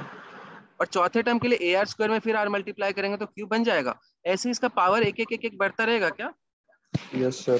और एक चीज नोटिस कर दीपक, चौथे टर्म में पावर क्या है? 3। तीसरे टर्म में पावर क्या है? 2। क्योंकि इसमें ऐसा क्या हो रहा है, तीसरे टर्म के लिए अगर मुझे पहला टर्म तो पता ही है, अब तीसरे टर्म के लिए मैं आर और आर 2 ही बार मल्टीप्लाई करूंगा ना, तो nth टर्म में n-1 पावर होता है। समझ आ गया? क्योंकि ऐसा क्यों हो रहा है? क्योंकि पहला टर्म में ना 0 था। समझ आ रहा है? इसलिए एक एक कम हो गया आगे। आई होप सबको क्लियर होगा। रटना है क्या इस फॉर्मूले को कि नहीं रटना? सिंपल है ना? फील ले लिया इसका? बुझ गए? सुजल क्या फील नहीं लिया? बुझ गया ना? ठीक है, इसको नींद आ रही है। दीपक बोरिंग सा है क्या टॉपिक? नहीं सर। चलो ठीक है। तुमने ग्रेजुएशन में क्या किया दीपक? क्या सर? कॉमर्स? ग्रेजुएशन में क्या किया? बीकॉम? नहीं सर, अभी चल रहा है ग्रेजुएशन। कुछ तो कर रहे होगे ना, BTech, BCom, BSc? BCom BCom भी सेकेंड ईयर कंप्लीट हुआ है। अच्छा ठीक है, चलो नेक्स्ट देखो। वह जैसे हम एपी में सम निकालते थे, जीपी में भी सम होता है। सम मतलब जैसे 5, 10, 20, 40 इनका सम निकालना है nth टर्म तक, तो उसका फॉर्मूला मैं डिराइव करके नहीं दिखाऊंगा, क्योंकि फिर तुम अभी जैसे 50 बच्चे हैं ना, सीधे 25 पे चले जाएंगे, इतना बोरेंगे वो, फिर ये इसका जस्टिफाइड होगा इसका यॉर्निंग। देखो जो sum of n terms of GP होता है ना, वो क्या होता है, फर्स्ट टर्म इनटू, ये डायरेक्टली याद कर लो, r power n minus 1 upon r minus 1, बस इतना से याद कर लो। ये इसका फॉर्मूला होता है सम का, मैं इसको डिराइव नहीं कर रहा हूँ। जैसे मुझे इसका सम निकालना है, मान लो 10 टर्म तक, मतलब 5 + 10 + 20, ऐसे करके मुझे 10 टर्म तक इसका सम निकालना है। तो क्या करूंगा, पहला टर्म 5, रेशियो कितना है इसका, जल्दी बताओ, रेशियो कितना है, कितने से मल्टीप्लाई हो रहा है, 2 से 2। नंबर ऑफ टर्म्स कितना है, n -1 अपॉन 2 - 1, इसका आंसर ये हो जाएगा। ठीक है, ठीक है, क्लियर है सबको फॉर्मूला, क्लियर है ना? अरे जल्दी से रिप्लाई कर दो सब लोग। ठीक है, ये फॉर्मूला तब है जब r 1 से बड़ा है, तो मतलब रेशियो, जैसे जैसे कि मैंने एक डिक्रीजिंग जीपी लिख दिया कि अब लिख रहा हूं मैं 40, फिर लिख रहा हूं मैं 20, फिर लिख रहा हूं मैं 10, फिर इसमें लिख रहा हूं मैं 5, समझ आ रहा है, फिर आ जाएगा 5/2, फिर आ जाएगा 5/4, ये क्या है, डिक्रीजिंग जीपी है, मतलब ये half half half half half हो रहा है, ये इंक्रीजिंग जीपी है, समझ आ रहा है सबको? तो इसमें कॉमन रेशियो क्या है, 1 से छोटा है, समझ आ रहा है क्या सबको, समझ आ रहा है सबको? कॉमन रेशियो यहाँ पे 1 से बड़ा था, यहाँ 1 से छोटा है, तो इसमें कोई फॉर्मूला रटने की जरूरत नहीं है। इसमें क्या होता है ना कि 1 जो है r-1 करने से नेगेटिव आ जाएगा, क्योंकि r 1 से छोटा है ना, इसमें फॉर्मूला में कुछ नहीं करते, 1 - rn अपॉन 1 - r हो जाता है। रटने की जरूरत नहीं है, ऐसा क्यों हुआ है, क्योंकि ये नेगेटिव नंबर है, मतलब अगर मैं हाफ की पावर 10 करके 1 घटाऊं तो नेगेटिव आएगा, तो नीचे भी नेगेटिव आएगा, दोनों को मैंने पलट लिया है, तो कोई दिक्कत इसमें, रटना मत, ठीक है ना, यही फॉर्मूला याद रखो, r अगर 1 से छोटा होता है ना, तो 1 - r हो जाता है, 1 - rn हो जाता है, सिंपल सा लॉजिक है, समझ आ रहा है सबको, समझ आ रहा है लॉजिक सबको, कुछ नहीं रटना, ठीक है, ऐसे मत रटना, r-1 में r 1 से छोटा है तो ये करेंगे, r 1 से बड़ा है तो ये करेंगे, यही याद रखो, बस ध्यान रखना है, अपने आप वो नेगेटिव आ जाएगा, ये भी नेगेटिव आ जाएगा, ये भी नेगेटिव आ जाएगा, वो वापस सीधा हो जाएगा। ठीक है, ठीक है अंकुश, तो तूने लिखा था r+1, इसलिए मुझे बताना पड़ा, नहीं तो मैं ये बताता भी नहीं। ठीक है, चलो, अब जीपी ये क्लियर है, दोनों फॉर्मूले क्लियर है जीपी के, मैं वापस लिख देता हूँ। जीपी के जो nth टर्म का फॉर्मूला होता है, जीपी के टर्म्स क्या होते हैं वो देख लो, ए होता है पहला टर्म, ए आर, फिर आर आर मल्टीप्लाई होता रहता है, तो जीपी जो होता है ना, जैसे मैं वहां पे ए प्लस डी लिखता था ना, a+2d, यहाँ पे होता है A are square A R cube, clear है सबको? तो इसका nth टर्म होता है ARn-1, और इसका सम जो होता है वो क्या होता है, a × 1 - Rn upon r 1 - r, या फिर ये इसी के बराबर होता है Rn-1 अपॉन r-1। तो बस r पहले है तो 1 दोनों में बाद में होगा, r बाद में है तो 1 दोनों में पहले होगा, एक ही बात है। क्लियर है सबको, लिख लो ये चीज। अभिनव समझ आ रहा है ना? Yes sir. ठीक है, यहाँ तक क्लियर होना चाहिए। अब आगे देखो, अब देखो इसमें एक और केस होता है, जैसे कि मैं एक डिक्रीजिंग जीपी की बात कर रहा हूँ सिर्फ, उसके लिए डायरेक्ट फॉर्मूला होता है, और एग्जाम में बहुत ज्यादा पूछा जाता है। डिक्रीजिंग जीपी मतलब, मैंने तुमसे पूछा कि बताओ बेटा, सम ऑफ 4, ठीक है, +2 +1 +½ +1/4 +1/8 +1/16 +1/32, इसका कॉमन रेशियो कितना है, मैं जिससे पूछ मांगी, कॉमन रेशियो कितना है, कितने से 1/2 मल्टीप्लाई, 1/2। फर्स्ट टर्म क्या है, 4। 4। अब इसका सम आपको निकालना है इनफाइनाइट टर्म्स तक, इसको बोलते हैं हम लोग इनफाइनाइट जीपी। इनफाइनाइट जीपी मतलब चलता रहेगा चलता रहेगा चलता रहेगा, ठीक है। अच्छा एक चीज बताओ, जो लास्ट टर्म होगा, मान लो कि कितना छोटा नंबर होगा, मान लो कि 1/2 बहुत बड़ा नंबर होगा, नीचे 2 की पावर इंफिनिटी होगा, बहुत बड़ा नंबर होगा, समझ आ रहा है? तो अगर डिनोमिनेटर में बहुत बड़ा नंबर होता है तो ये लगभग 0 होता है क्या, ध्यान से सोचो, अप्रोक्सीमेटली 0 होता है क्या? जैसे 1/2 की पावर में 10 डाल दो तो ये क्या हो जाता है, 1/1024, तो ये 0.00 हो जाता है। और जैसे ये 20 हो जाएगा और 0 बढ़ जाएंगे, 30 हो जाएगा और 0 बढ़ जाएंगे, 40 हो जाएगा और 0 बढ़ जाएंगे, मतलब डिनोमिनेटर में वैल्यू बढ़ता है तो फ्रैक्शन छोटा होता जाता है। तो मैं अप्रॉक्स इन सबको 0 ले सकता हूँ ना, समझ रहे हो सब लोग? 1/2 की पावर इंफिनिटी को मैं 0 ले सकता हूँ ना, सब लोग बताओ आंसर। एक तुम लोगों ने वो भी देखा होगा, एक एक मोटिवेशनल सा कोट आता है, समझा रहा हूँ। मोटिवेशनल सा कोट आता है एक, वो क्या होता है, 1.01 की पावर इन्फिनिटी इन्फिनिटी होता है, और 1.99 की पावर इन्फिनिटी जीरो होता है। देखा है किसी ने? मोटिवेशनल कोट होता है एक। सर आपने ही डाला था। मैं देखा होगा बहुत लोगों ने। तो ये इसका मतलब क्या हुआ कि वन से बड़ा नंबर, आप कितना भी बड़ा नंबर रखो उसको, इन्फिनिटी क्या है कि डिफाइंड नहीं है। इन्फिनिटी मतलब कितनी बार भी मल्टीप्लाई करो तो ये बहुत बड़ा नंबर हो जाता है। लेकिन वन से थोड़ा सा भी छोटा है ना, तो ये छोटा होते होते होते होते ना ये जीरो को अप्रोच करने लगता है, मतलब 0.0000000 ऐसा हो जाता है। आ रहा है समझ अभी सबको? सर इससे मोटिवेशन कैसे आती होगी? सुजल, इससे मोटिवेशन क्या आता है कि आपका अगर तैयारी राइट ट्रैक पे है ना, ठीक है, नहीं इसका मोटिवेशन कैसे लाऊं? रुक जा, इसने पूछा सर इससे मोटिवेशन कैसे आती प्रोडक्टिविटी सर। है? आ जाती है, पता नहीं, मुझे तो मोटिवेशनल कोट से भी मोटिवेशन नहीं आता। हाँ, कनिष्क ने लिखा डेली थोड़ा थोड़ा ऐड करो। जैसे तूने एक दिन 100% से थोड़ा भी कम दिया ना, अरे यार नहीं, मैं समझा नहीं पा रहा हूँ ये मोटिवेशन कैसे आएगा। मैं टॉपिक पे वापस आ जाता हूँ, ठीक है सुजल? ठीक है ना? चल देख, अब इसका सम निकालेंगे ना, तो ध्यान से देखना। इसका अगर मैं सम निकालूं, किसका सम निकालूं? इनफाइनाइट जीपी का। इस टॉपिक के ऊपर लिखना infinite GP. Infinite GP question जब आएगा डिक्रीजिंग जीपी में आएगा। क्यों डिक्रीजिंग जीपी में आएगा? क्योंकि अगर इंक्रीजिंग जीपी है तो तुम सोचो इसका तो लास्ट में इन्फिनिटी आ जाएगा, तो सम इसका इन्फिनिटी होगा।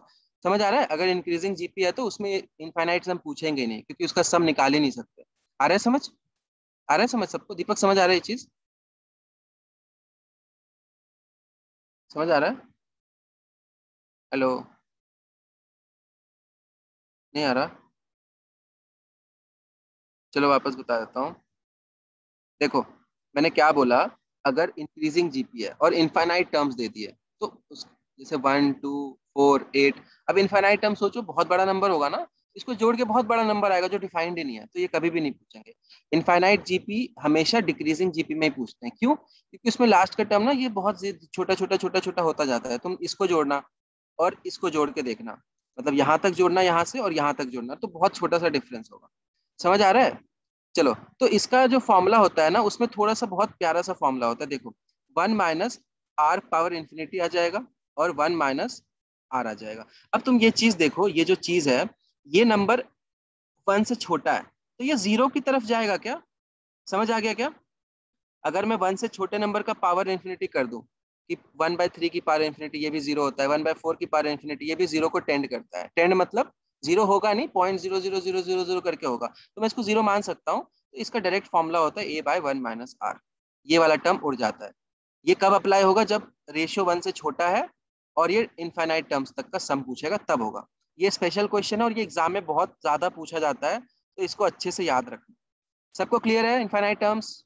एक बार इन्फिनिटी का सिंबल आता है बनाने, INF लिख देना चैट में अगर समझ आ गया तो। दीपक तू गायब हो गया, समझ नहीं आ रहा?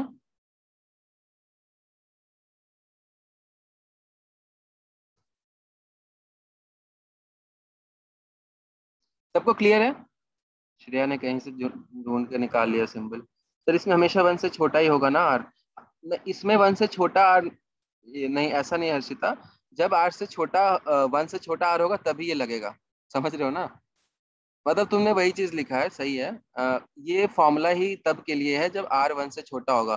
तुमसे क्वेश्चन ही तब पूछेगा जब R 1 से छोटा है, नहीं तो पूछेगा ही नहीं। समझ आया? क्योंकि फिर आंसर इन्फिनिटी हो जाएगा ना। सिंपल सा लॉजिक है। ठीक है? ठीक है हर्षिता? चलो आगे चलते हैं। अब एक क्वेश्चन दे रहा हूँ, तो लास्ट क्वेश्चन का आंसर क्या होता है? 4/1 - ½ इसका आंसर आता है 8। ठीक है, क्योंकि पहला टर्म ए था ना।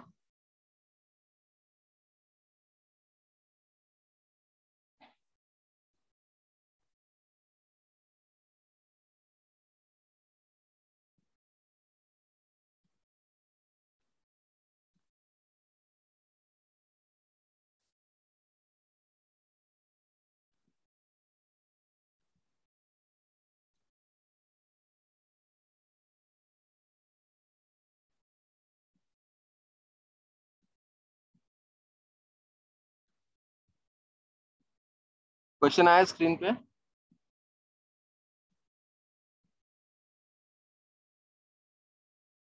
क्वेश्चन आया ना स्क्रीन पे, सॉल्व करो।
बताऊं?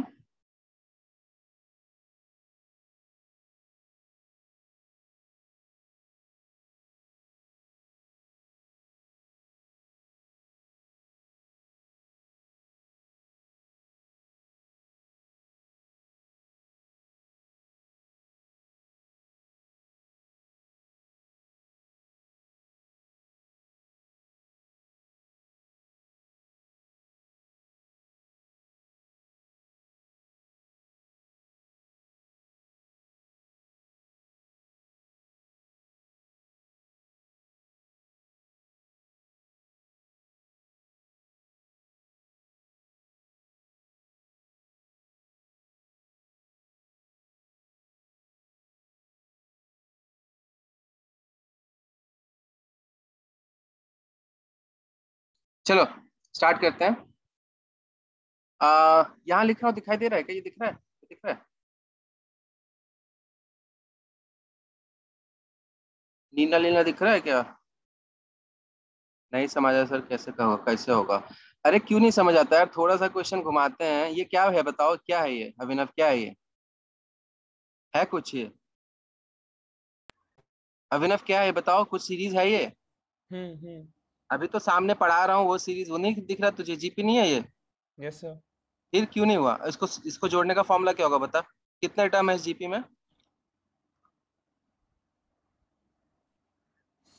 64 64 या 65? 65 बस ये है कि 64 या 65? 65 65 क्यों? क्योंकि एन जीरो टर्म का जीरो। फॉर्मूला होता है A R N minus one, तो ये 64 एन माइनस वन है, तो एन मतलब 65 टर्म है। समझ आ गया? हम्म अब फॉर्मूला क्या होगा?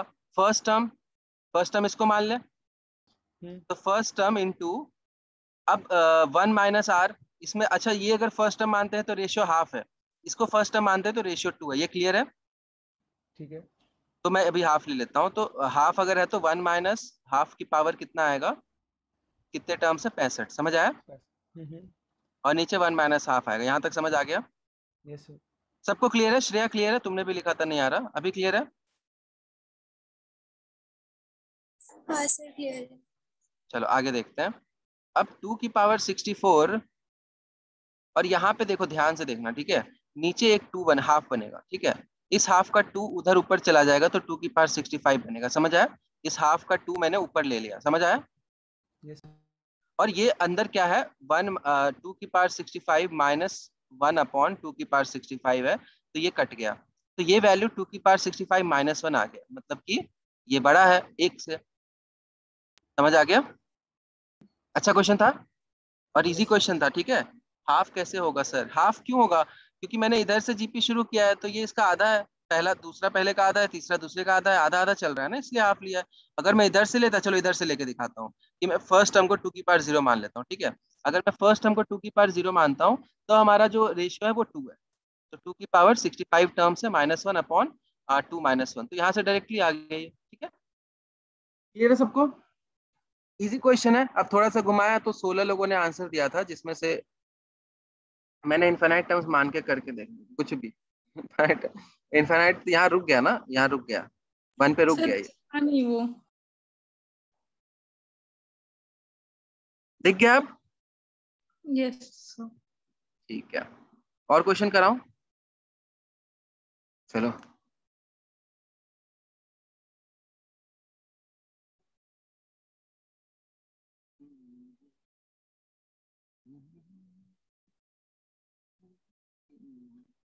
ये गाना सुना है?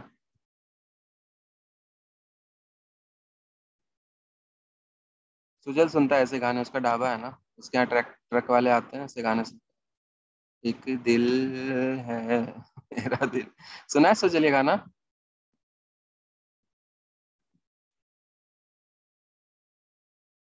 अरे ठीक है, कह रहा रेस्ट्रो है, ढाबा नहीं है।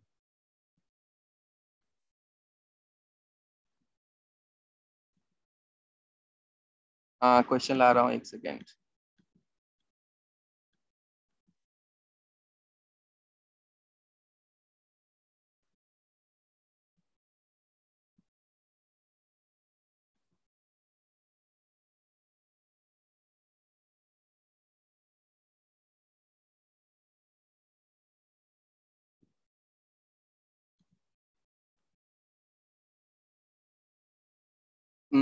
Screen sharing on.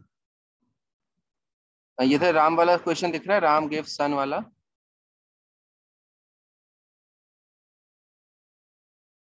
दिख रहा है नीचे? सॉल्व करो। एवरीवन में कौन आंसर करता है? एक सेकंड, एवरीवन में कौन आंसर करता है भाई? डायरेक्ट मैसेज में किया करो ना आंसर। कौन है? एक आईफोन है, भूमिका। एवरीवन में रिप्लाई कर दे, तुम्हें तो पता है। और कौन है एवरीवन वाला? भूमिका ही है बस एक।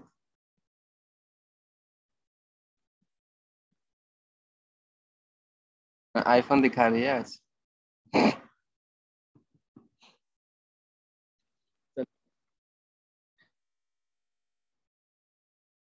फिर वन प्लस किसी को बेच दिया क्या भूमिका उसको? सर बेच नहीं दिया, वो थोड़ा सा मेरा पानी में गिर गया था एक्चुअली। थोड़ा सा पानी में तो रहता है उसका, मतलब कितना मीटर पानी में गिरा था? वो सर वो गब्बर के मतलब डॉग के साथ खेल रही थी ना, तो वो बारिश में ज्यादा पानी में चला गया था, तो वो बहुत प्रॉब्लम दे रहा था, तो इसलिए मैंने। और फिर 3 साल हो गए थे फोन एक तो को। गब्बर के अलग खर्चे, फोन और डुबा दिया, इसलिए नहीं रखना चाहिए कुछ। कितने कितने लोगों के पास डॉगी है घर पे? एक तो एक सेकंड रिकॉर्डिंग ऑफ करके बोल देता हूँ, नहीं नहीं बोलूंगा, रहने। मैं नालसार पे जाने वाला था।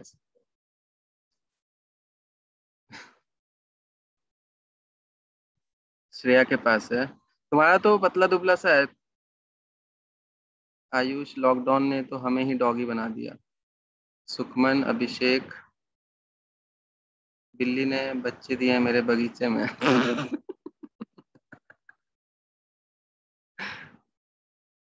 सर आप डेली जीके क्लास ले रहे हैं, जा भी सकते हैं ना सर। गोल्डन रिट्रीवर पतले नहीं होते सर।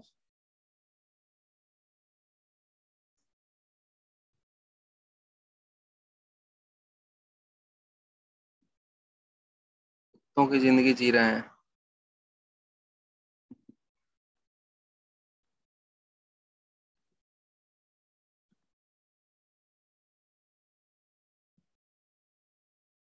चल अंकुश, अगले मॉक में तेरे तो दिल्ली के 3 बच्चों के नाम है ना, उसके ऊपर क्वेश्चन डाल दूंगा।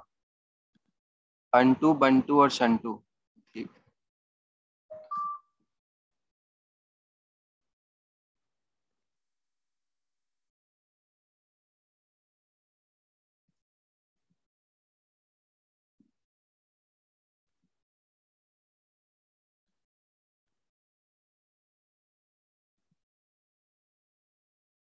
हो गया आंसर?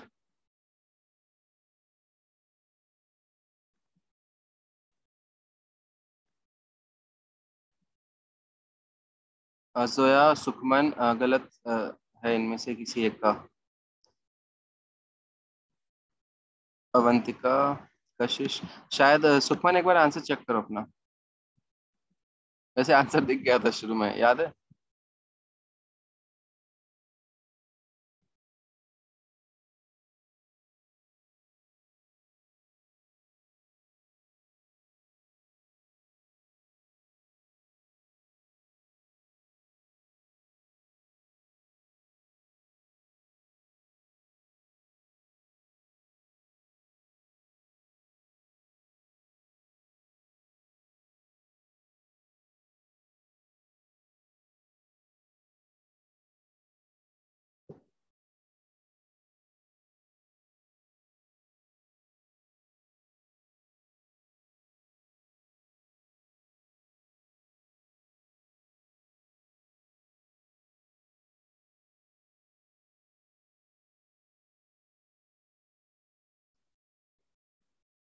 चलो देखो, स्टार्ट कर रहा हूं मैं।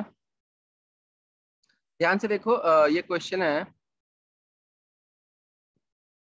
Ram gives his son 100 on one day, मतलब कि राम ने अपने बेटे को ना 100 रुपीज दिया पहले दिन। दूसरे दिन 50 दिया। अगले दिन 0 देता तो एपी बन जाता। अगले दिन 25 देगा तो जीपी बन जाएगा। ये समझ आ रहा है सबको? यस। 25 अगले दिन क्या होगा, लॉजिक से बताओ। 12:30 पूछ के खुद ही बता देता हूँ। चलो तो 12.5 अब लिखने की जरूरत नहीं है मुझे। पूछा क्या है, what will be the total sum given by Ram to son starting from the first day if he lives forever. Lives forever मतलब ये इनफाइनाइट जीपी है, जिसका कॉमन रेशियो क्या है, हाफ है। तो इनफाइनाइट जीपी का सम क्या होता है, ए अपॉन 1 माइनस आर। बताओ, जिसको फॉर्मूला पता होगा, जिसने थोड़ी सी भी जीके मतलब ये मैथ्स पढ़ी होगी, वो बच्चे के लिए इतना सुपर इजी क्वेश्चन एग्जाम में नहीं छोड़ेगा ना। समझ आया? समझ आ रहा है ना? इसलिए हर टॉपिक का नॉलेज होना चाहिए, भले ही तुम्हें टॉपिक गंदा लगता हो, लेकिन हल्का सा नॉलेज होना चाहिए कि एटलीस्ट ऐसे इजी सवाल लगा पाओ। इसका आंसर है 200। ठीक है, समझ आ गया? ठीक है ना? भूमिका टफ सवाल करेंगे अलग लेक्चर में, ठीक है ना? अभी भूमिका, अर्षिता और कौन हो? ये वाला क्वेश्चन करो, थर्ड क्वेश्चन करो।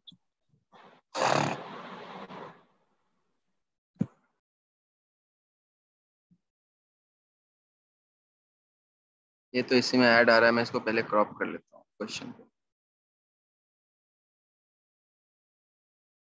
एक सेकेंड। हाँ अब कर लो।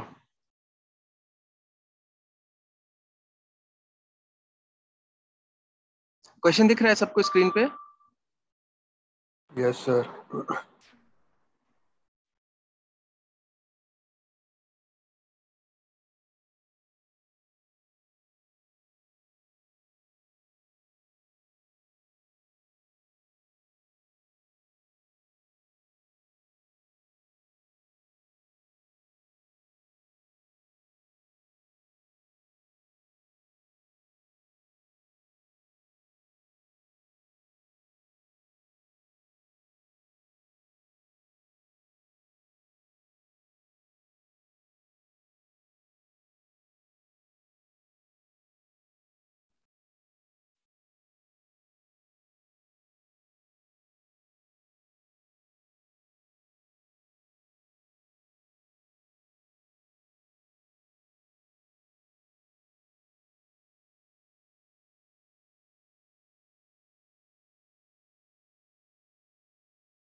हो गया?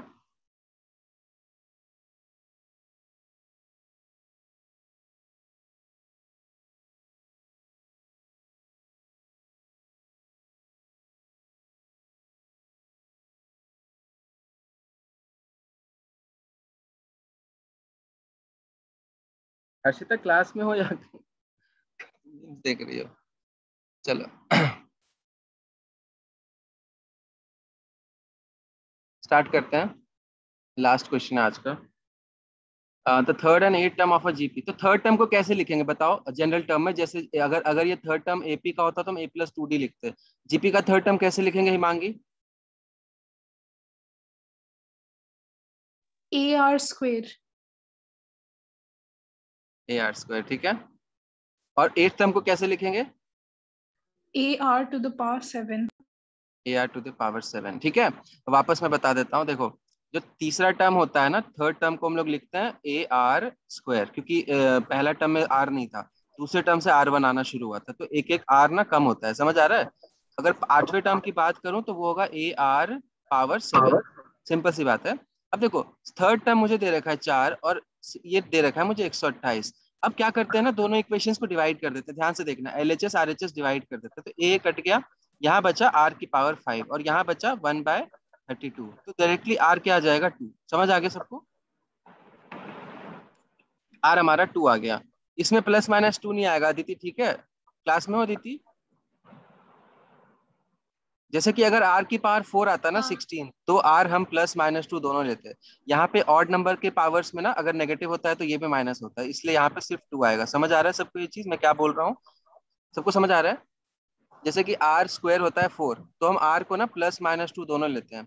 मान लो R³ 27 है, तो हम सिर्फ 3 लेंगे, +-3 नहीं लेंगे, क्योंकि -3 का क्यूब ना -27 होता है। क्लियर है सबको? तो इवन नंबर्स के पावर्स में ऐसा, इवन पावर्स में ऐसा होता है। तो अभी तो सिर्फ एक ही वैल्यू पॉसिबल है, दो आंसर्स ऐसे भी ऑप्शन में नहीं है। अब जीपी क्या होगी? हमारा R2 आ गया। अब पहला टर्म कैसे निकालूंगा? मुझे ये पता है ना, AR² की वैल्यू 4 है, R की वैल्यू 2 पुट कर दो तो A आ जाएगा। ये 2 का स्क्वायर 4, 4 कट जाएगा, A1 आ गया। तो पहला टर्म 1 है, ठीक है। ऑप्शन में नहीं है क्या? है, ठीक है। 1 2 4 8, ठीक है। अगर मैं इसको ऐसे नहीं करता, मैं सिर्फ ऑप्शन देखता, ऑप्शन देखते हैं, ठीक है। ध्यान से देखो, अब तुम्हें ना सबसे पहले एक चीज याद कर लो, 2 से पावर 1 से लेके 2 की पावर 10 तक की वैल्यू याद होनी चाहिए, है ना? 2 4 8 16 32 164 128 256, ये सब वैल्यूज तुम्हें याद होना चाहिए, ठीक है। 1024 ये 2 की पावर 7 होता है, तो ये डायरेक्टली दिखेगा। तो ये 2 की पावर 7 है और ये 2 की पावर 2 है। तो जीपी तुम्हें निकालना है, तो सबसे पहले तुम खुद देखो कि थर्ड टर्म तो 4 है थर्ड टर्म 4 है, एक इसमें यहाँ यहाँ पे भी है, यहाँ पे नहीं है, यहाँ पे भी नहीं है, तो बाकी तो ऐसे उड़ गए। और ये तो जीपी नहीं है, तो इसमें तो कुछ पेन भी नहीं चलाना था। समझ आया क्या?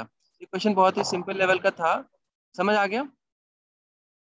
अगर मैं ऑप्शन यूज करता तो ऐसे किया था। गुड। ऐसे कितने लोगों ने किया था? एक जीपी का टफ सवाल है ना।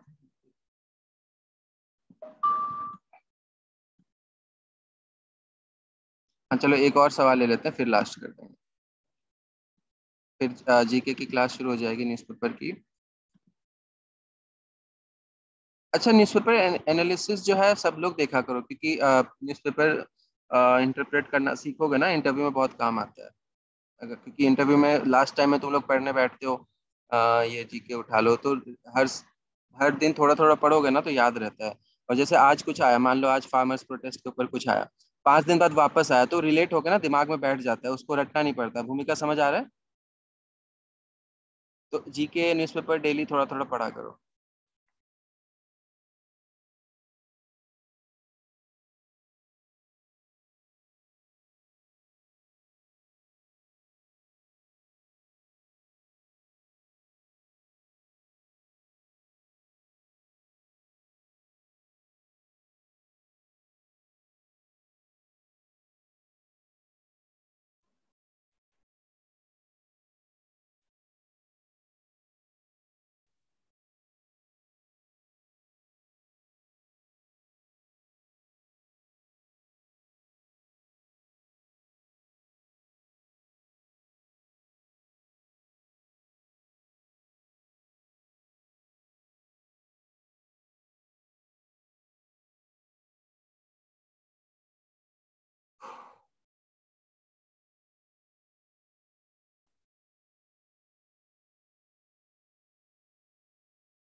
First term of AP,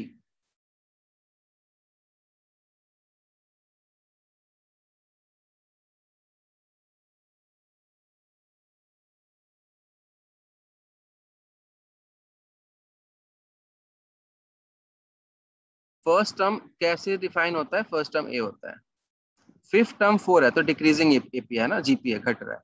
fifth term का फॉर्मूला क्या होता है? ए इंटू आर पावर 4 होता है ना, 5 मत कर देना, ये 4 होता है। तो हम यहाँ से निकाल सकते हैं आर की वैल्यू, ए की वैल्यू नीचे जाएगी 64, तो 1 बाय यहाँ पे बनेगा 1/16। तो आर की वैल्यू प्लस माइनस 2 दोनों हो सकती है, तो दोनों मैं साथ में रखूंगा। क्लियर है यहाँ तक सबको?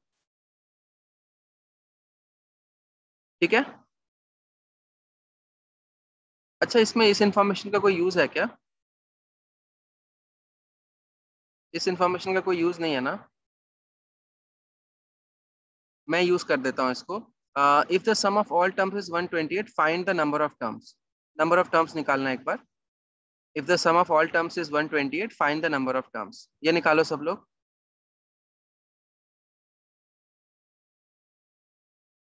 जल्दी से।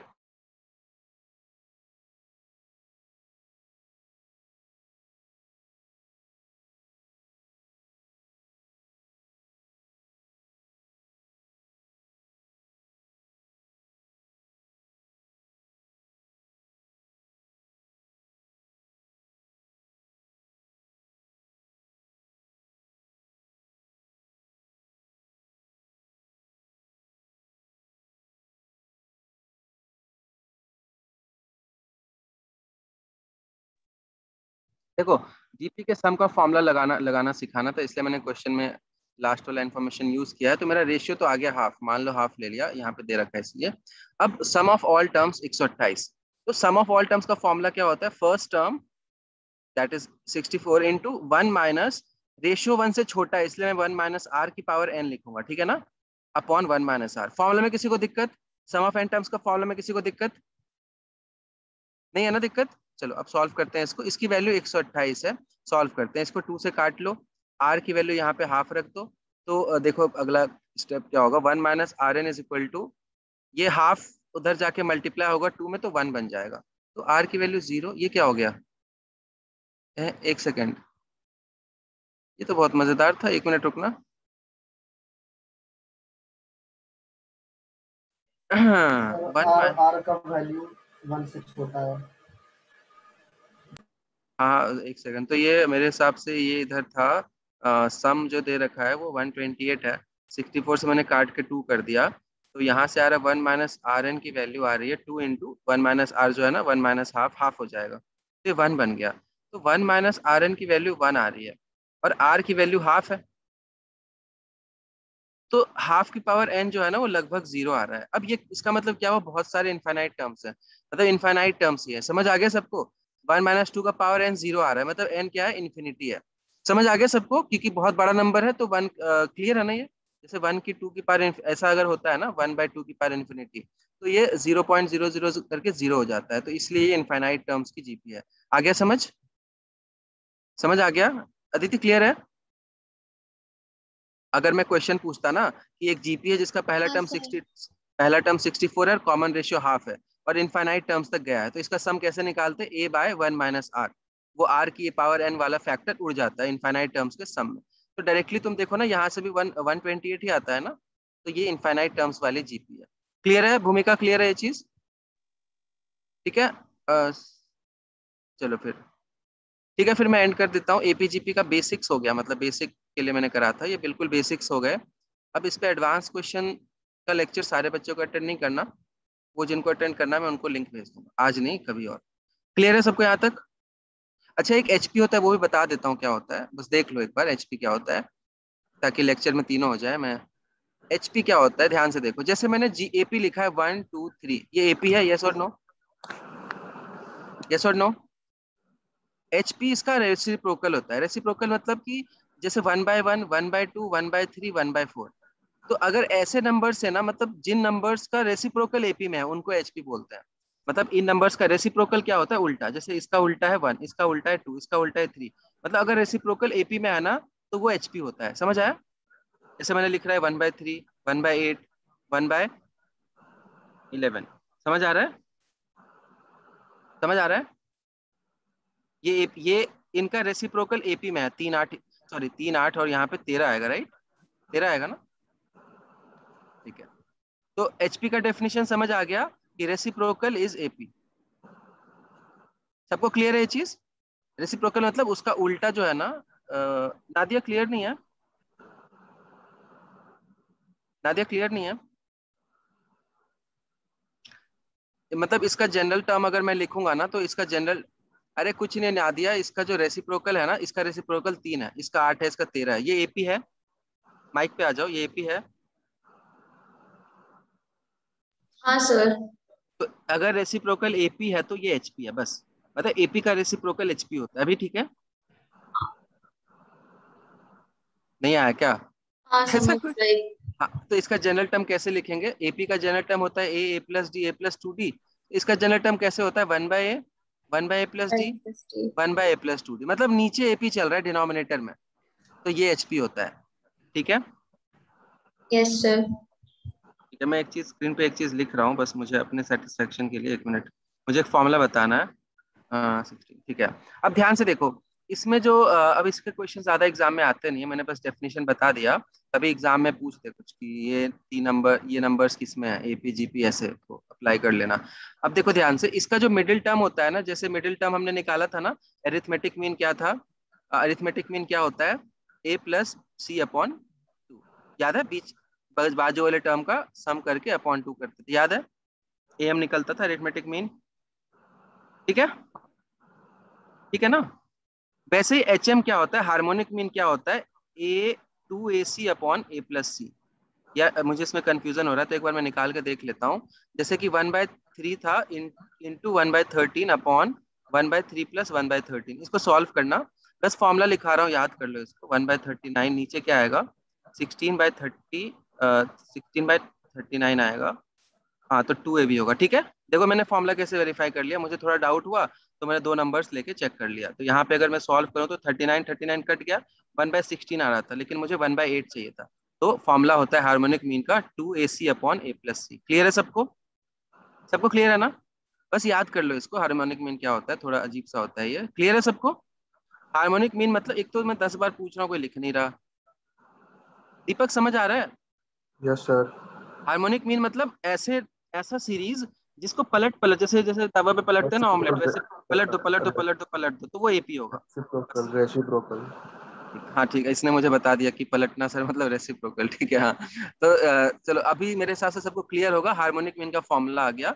अब इसी से मुझे याद है, मैं ज्योमेट्रिक मीन बताना भूल गया, तो ये भी मैं बता देता हूँ। ज्योमेट्रिक मीन क्या होगा? जैसे फर्स्ट टर्म ए है, सेकंड टर्म ए आर है, third term A R square है, तो आप इन दोनों का प्रोडक्ट करो, ए इंटू ए आर स्क्वायर। देखो क्या आ रहा है, ये ए स्क्वायर आर स्क्वायर आ रहा है,